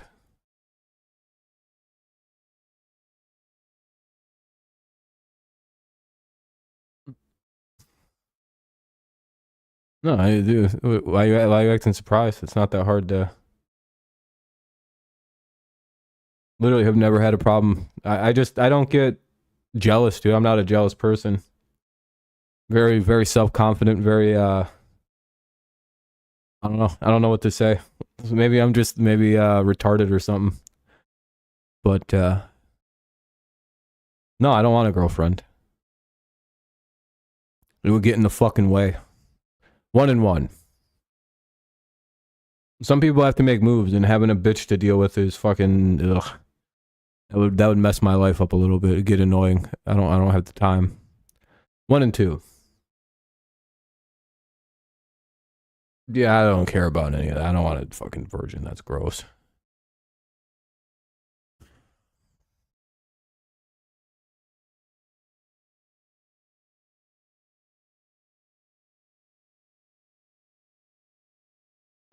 Yeah, I'm good. Some fucking weirdo religious lady. Raise that fucking corny ass, square ass kids. No thanks. That'll be the second out of the inning. I don't.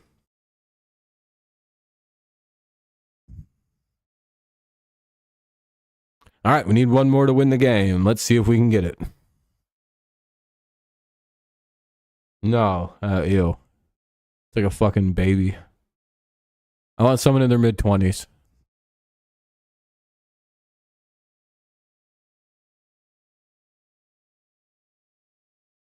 Yeah, it's fucking weird predator shit. I don't care about any of that.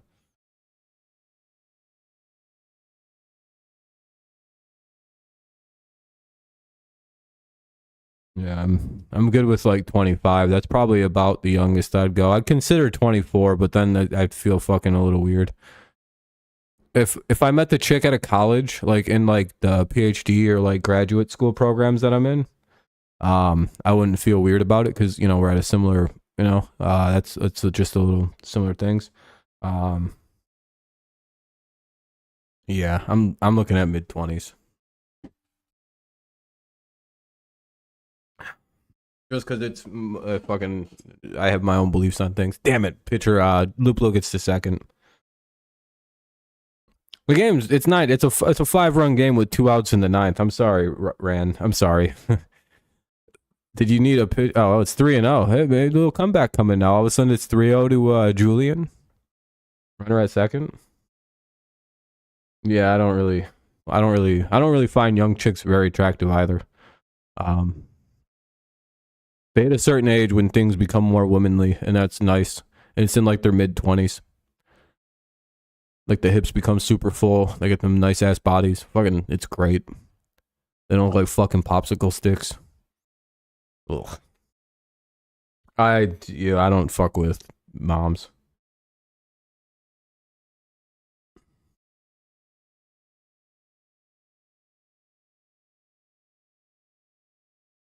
What did I say that's messed up? What, I'd prefer women that have fucking grown woman bodies compared to popsicle stick chicks? Yeah, I'd prefer a full grown woman to a girl who just became an adult. Yeah, that's pretty normal. Oh, okay. Well, age gaps aren't a problem when you're like mid 20s, man. I'm telling you, that goes away. Tiger Town, I don't know how old you are, but like almost every girl in her mid 20s is dating guys like 10 to 20 years older. That's just kind of the way the world works. It's just a weird. That'll be a walk there. So there's a mound visit going on with 2 on and 2 out here in the top of the ninth. Tigers needing out. No, I wouldn't date girls with kids. I find single moms to be ones. You instantly, to me, if you got kids, you go to a 1 because I respect moms and I don't fuck with them like that.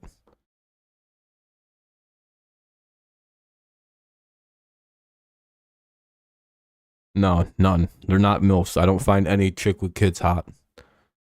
Ugh.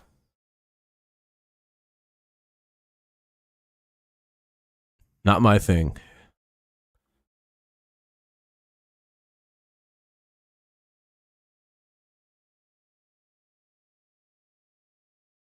Don't care if she's got a kid. She's a 1. She should be fucking ugh. Kim Kardashian was like the hottest chick in the world to me, and then she had some kids, and I'm like, oh, back to the fucking pile, you ogre bitch.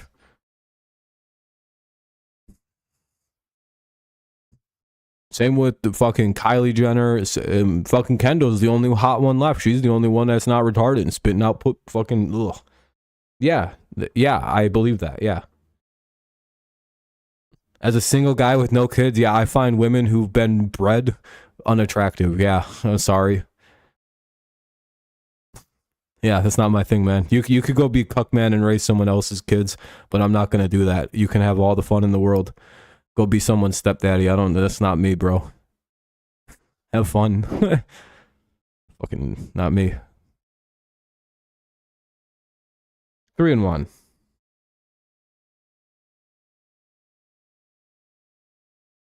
Helping 80 and 70-year-olds is not as easy as it sounds. Yeah, it's a little bit difficult. You get used to it. Hopefully, you get a nice Friday check, man. No, if I have kids, then that changes, obviously. If someone has my kids, I'm going to think they're like fucking perfect. You know how that works? And they walked another person. This is getting ugly. My mom's dead. So I don't really have an opinion on my mom. And I don't really judge my mom's appearance. I don't want to fuck my parents, so I don't know how attractive or unattractive they are. I've never looked at my parents in that light. Says a lot about you. It's kind of weird. Why would you Do you judge your parents on their attractiveness? Oh, thank you. I appreciate the kind words. Yeah, my mom passed away last February to brain cancer, so I've been able to move on a little bit. It's one guy, basically, Spatty. It's extra shots. He's here on his burner account trying to get some attention. It's the same guy who makes a bunch of fake accounts and stalks the shit out of me. Do you guys see how much of a weirdo he is? And told you. I appreciate the kind words, everybody. My dad's still alive. He's good. Anyway, base is loaded now. This is getting ugly. They bring in Jose Cisnero. Trey Wingenter couldn't close the door with 2 outs. So now it's bases loaded, 2 outs. Cisnero needs to come in and make a big pitch to Gabe Kepler. Tigers up by 5, though. So even on a home run, we're still up by 1. So, yeah, it was a tough time. Especially since it was like a multiple year collapse. Because brain cancer doesn't immediately kill anybody. It's like a multi-year failure. So it was quite shitty.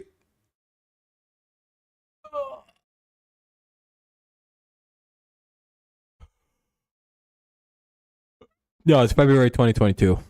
It was last year. Yeah.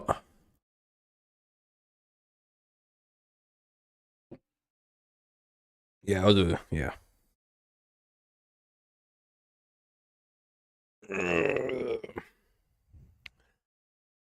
Well, we have to wait for a pitch and change. Hopefully we're going to pop out, strike out, whatever.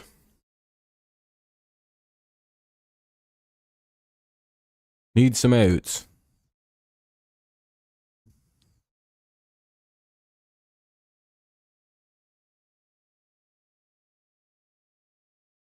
Damn. You guys want to know something crazy about Lorenzen's no-hitter? It was against the Nationals of all teams. You don't really move on from your mom passing away. You just kind of learn to cope with the reality that they're gone.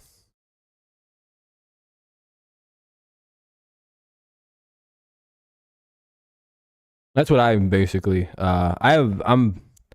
Ah, fuck.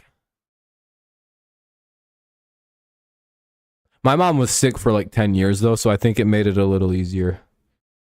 And that'll be a single and a run score. So now it's 9-6. All right, now we need a big out. Come on now.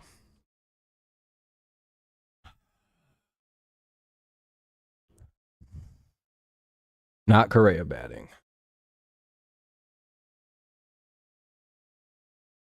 Oh, I appreciate the kind words, everybody. Yeah, I've been able to slowly get over it. The silver lining and everything was, the sickness was pretty long, so.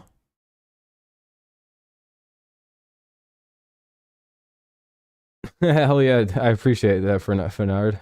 Yeah, it's 9-6. Tigers up 9-6. I'm sorry to hear, man. It sucks losing parents.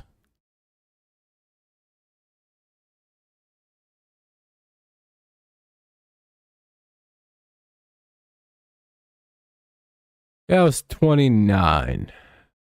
No, I was 28 still. I was turning 29 that year. I feel bad for my nephew and niece, though, because they were super young when that happened. And death is kind of a weird thing, especially since they were really close. I don't know. I tend to put a lot of, like, I was quickly able to contextualize the situation, so I was able to help others, and that's kind of like where I was able to move on quickly, was helping other people get over. Yeah, my niece and nephew, yeah. They were really close with grandma, so that kind of sucked.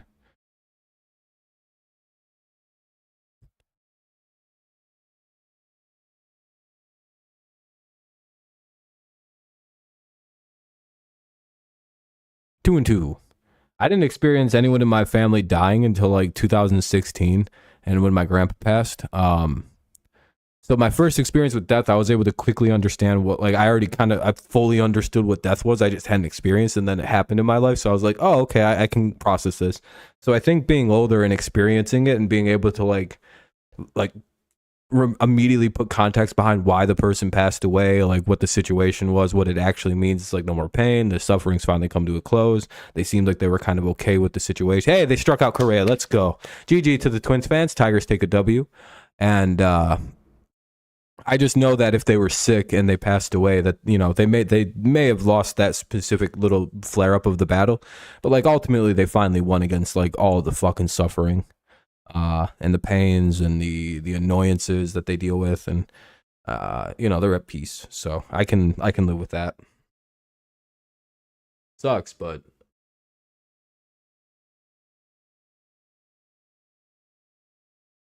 yeah, appreciate all the likes, everybody. What a good game. Tigers take a W. Lorenzen throws a no-hitter. It was a good day for everybody.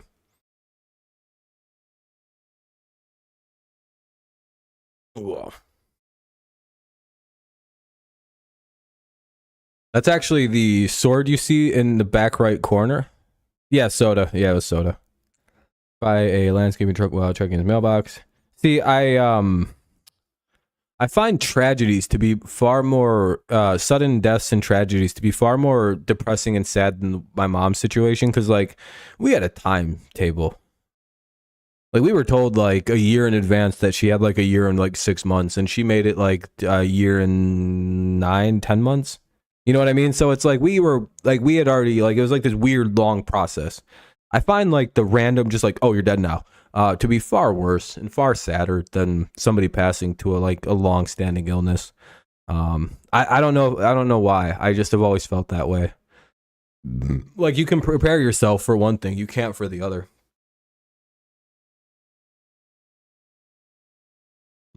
And I find that to be worse than, you know, losing your parent to brain cancer. My mom probably could have fought it, but she had a really bad experience with her lung cancer stuff that she had to deal with, like when she first got cancer. If you live in the state of Michigan, you're probably vaguely familiar with the name Dr. Fada, and what he did to a bunch of people that had cancer was like he underdiagnosed their cancers and then like over chemoed them while during the treatments. He's like serving like several life sentences. Like it's like he has to like sit in like certain jail cells because like he'll be killed if he goes into Gen Pop. His family fled the country and like lives in Syria or something like that, again, Lebanon or something, or Libya, one of those three. He's a particularly bad person. My mom had lung cancer and it spread. Which is pretty common when you get like cancer, it spread. Like I think a lot of brain cancer cases are like a cancer you had gets defeated, then it like goes, I'm back as brain cancer. And I think that's genuinely how it works. Or it like spreads and starts to go into the brain. I don't really know how you get it though. I think it's just like genetically you just get unlucky. I'm sure there's a cause to it. Probably inhaling chemicals that are pretty bad can give it to you. I think that's how it got, who was it, Beau Biden, the president's son that passed away from cancer? I believe his brain cancer was like directly linked to like the burn pits in Iraq. Yeah, I'll be live tomorrow for the Tigers game. I don't know if smoking cigarettes gives you brain cancer. It gives you lung cancer sometimes. But I don't think cigarettes are linked to brain cancer. Kevorkian, yeah, he was from Michigan.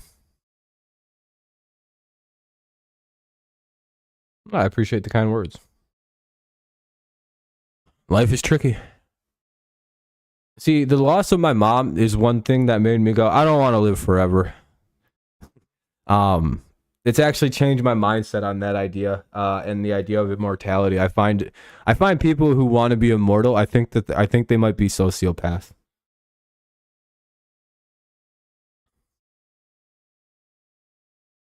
I don't think the act of smoking cigarettes causes brain cancer. I think it's just lung cancer and throat cancer and mouth cancer. I don't know. I don't think like smoking like that part of like that causes that. I don't think there's any link. I think it's all linked through either like other cancer spreading or like inhaling very toxic fumes and like exposure to radiation and shit like that. I don't know if they've determined a link between brain cancer and smoking cigs.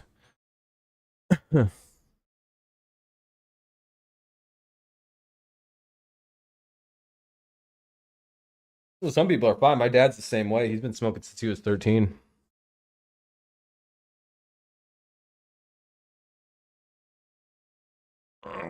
I'm fine with not being immortal, though. I don't think it. You see everyone, like, the reason I don't like immortality and the idea of it, it's like everyone you know's, if you live for 100 years, you're gonna see a lot of people like you know, love, and like you could see your own kids die if you live till 100. You could see your grandkids get old and die if you live till 120.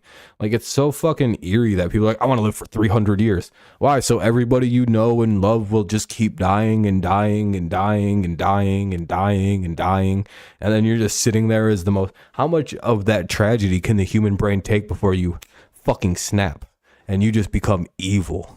Like, like I wonder how much times you can lose your family before you become a fucking monster.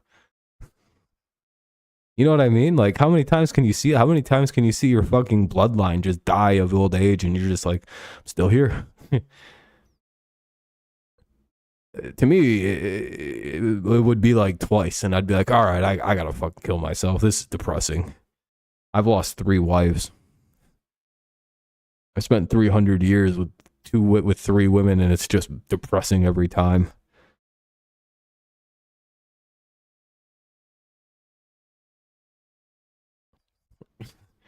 So like that's just kind of how my mind operates on the idea of immortality, and why I think that's what close death made me think at first, because I thought it'd be pretty cool to live forever, right? Now I'm like, oh no.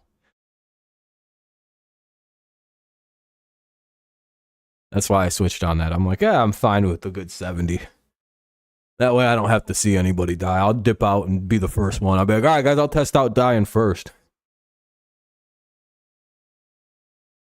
Boom. Then be on the other side, be like, hey, guys, you're pretty cool over here. That was the beacon in the light for you, you know? Like, hey, it's pretty sweet, actually. You go back to your favorite age. Kind of like a custom build thing up here. I wouldn't want to go back to being like 17. My body sucked then. I got a bad back. My back don't hurt anymore. I'm fucking building muscle nowadays. I got fucking good muscle developing. Kind of want my like 33-year-old body because I know where I'm heading to. I'm gonna be fucking strong as an ox in 2 years. Yeah, it'd be nice to have him, but I'm glad he's on a team that can actually use his services. Yeah, it's pretty sweet. I'm happy Lorenzen got a no-no. He's been pitching really good this year, and now everyone can't say he didn't deserve to be an all-star, because he clearly did. Congrats to Lorenzen. All right, though, guys. Anything else we want to talk about? It's been a full 3 hours, I would say. It's been a pretty good one. We will be live for 2 streams tomorrow evening. Tomorrow we're going to be covering the Tigers and the Twins, obviously, to wrap up the series. And then during the evening, we're going to be covering the Texans versus the Patriots. No, time travel isn't real. If it is, it's just you can't interact with them anyway. Also, I don't think anyone would time travel to this time period, because you could only go backwards.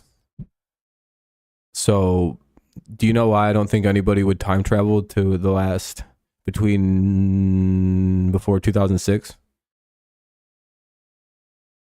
Because everything is very well documented since about 2006. There is 0 reason for anybody to ever time travel between 2006 and the future. Think about what I just said, though. Anybody who claims to time travel in the last, why would they come back to 2023? Well, they can literally just look it up on the internet what was going on. Literally everything. They could just go to the time capsule and look at Twitter if they want to time travel. So the only time you would see people actually time traveling would be prior to like 2006, when everybody had cameras and everything was super well documented. I've always had that theory about time travel. We will never see a time traveler because there's 0 reason for them to come to our time. Unless they have to warn us about something, but that would have, like, it's like one of them things where it's like, then they wouldn't need to because they would have done that. We would have prevented a bad future. So there's like this weird fucking paradox that happens, right? Because like, the act of that person going back in time would have always happened. And maybe he comes back to warn us about doing something. That means that that's always happened in like the chronological history of time, right? So there would have been a history at some point of the society that before it went bad would have already received the don't do this message. So it's either they ignored it or they fixed it, and there was like there wouldn't be a guy coming back to warn them because they would have fixed the problem. You know what I mean? The guy would just cease to exist, and that's not how like that works. So I don't. That's always been one of my problems with like time travel messengers in movies. Like, don't do the thing. Oh, he just disappears into nothing because they didn't do it. Like, and if they didn't do it, then like him coming back means they didn't listen, right? Like, no matter what, if that guy comes back in time, that means the thing he came to warn them about, they didn't listen. There can never be a scenario where somebody gets the people to listen and still has to go back in time. Those two events are impossible to not like to like it just breaks the way of understanding the world and the universe. Like I don't know how that could happen. That means you need different timelines and shit. You'd have to have like a main line cut. Like you'd have to have like it'd be like fucking Pokemon where you got like the Mega Evolution timeline and like the non-Mega Evolution timeline. Like, no, I don't watch superhero movies. I think Harry Potter unironically had the best version of time travel that it would actually be what it would be. Where in like Harry Potter, when they time travel, they could be the reason that an event happens in the future, but it already happened. Like in Harry Potter, in the third one, right? The reason that Buckbeak is saved is always because Harry and Hermione went back in time and saved Buckbeak. Even in the future,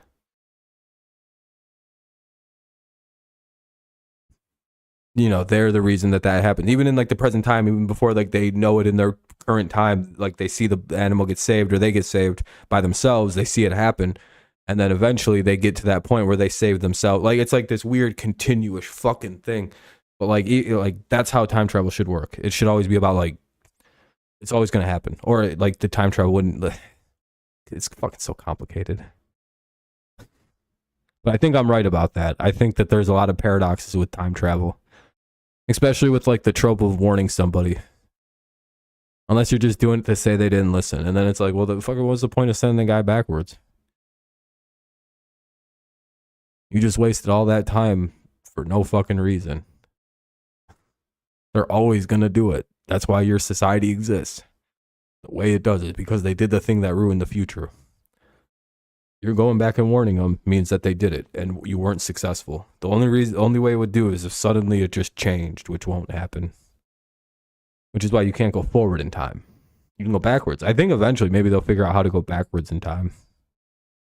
But again, there would be zero reason to go to this time period, so we will never know. Does that make sense? Like if they figured out time travel in like some weird future thing somehow, like that's not happened yet, and they want to go back in time, which doesn't make sense because we haven't been to the future yet, they wouldn't come to anywhere before 2006. So we'll never know. Unless we develop time travel and then go back in time to like the 50s and shit to learn what it was really like. Make sense? For example, if you were time traveling, would you want to go to 2022 or like 2015 when you know everything that pretty much happened? Like you could just kind of look online. Or would you want to go to like 1300s with a gas mask so you don't get Black Death? Or would you want to go see about the pyramids, see what the fuck was going on back then? Exactly. Aliens? It would be cool to see for real stuff. Why would you want to go back to that, dude? That's sad. You just go online, dude. It wouldn't fix anything. No, you can't. That's already happened. Like I just said, you couldn't do that. There'd be nothing you could do to stop it. It's already going to happen. That shit's already happened. You can't change that. You can't change the past. That's literally what I've been explaining. You can't do anything with time travel that would change anything because it's already happened. Something would have changed it or prevented it from happening if time travel was already... Like, you would have already done that. Get it? You know what I mean? From, like, the logic of time travel?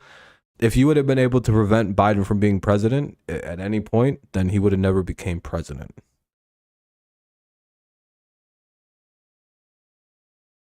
Unless we're just making up rules to like the reality, and like timelines, and timeline shifts and things that aren't real. You know what I mean? Like nothing can be done. Everything that happens as it happens during the main timeline of events, which is what we're on right now, probably, can't be undone. So as things occur, that means no time traveler has prevented them from occurring.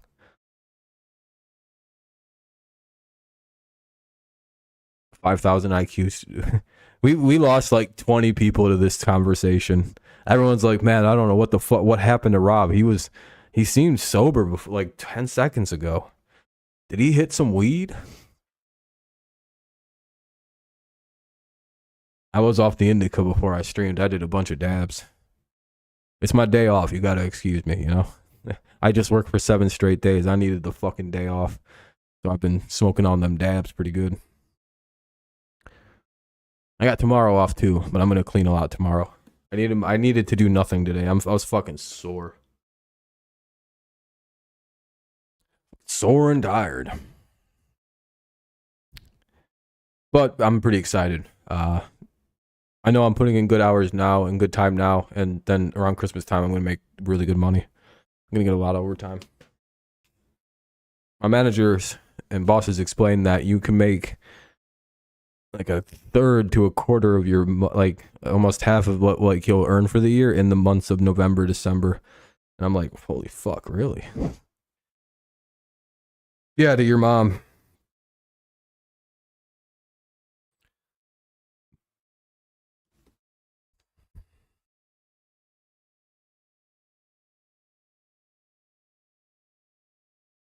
All right. I think that's about that. I think we're all set here. It's a 3-hour stream. We're going to be live again twice tomorrow. So hopefully you guys like to tune in for football. We'll be covering the Patriots versus the Texans. I don't know what fan you're. I don't know if you're a fan of. I don't know what Texas team you're a fan of. Are you Texans or Cowboys? But we'll be covering Patriots Texans tomorrow night. Patriots Tigers versus Twins for the series finale. Hopefully a series W. No, I wouldn't. I'm never. No, I'm doing this for a temporary thing, so I can make some money and put stuff up. WTF what?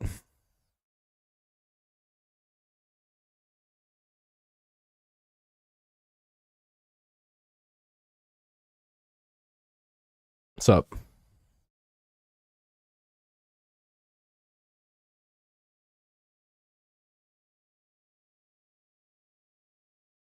Oh yeah, it's just a troll guy. Tiger Town. If you come during the football season, I don't know if you're gonna stick around.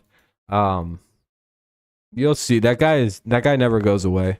I hope some of you guys stick around for the football year and come to the football stuff. Should be pretty fun. Texans, nice. We'll be covering their preseason game tomorrow versus the Patriots. All right, guys. Hopefully I'll see you tomorrow for our super long day of streaming, and it should be pretty fun.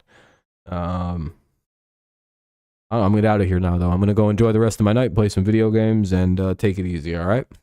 You guys have a good rest of your night. Thank you so much for tuning in. Thank you for all the likes and everything like that. Hopefully you guys have a good night.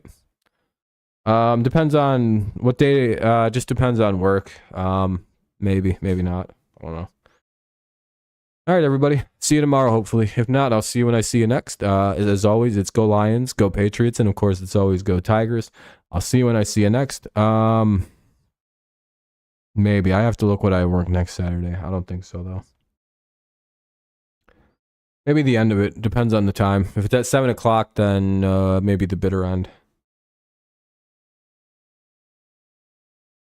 But it's the preseason. I'm not that concerned. All right, guys. Peace out. Go Lions, go Patriots, and go Tigers. And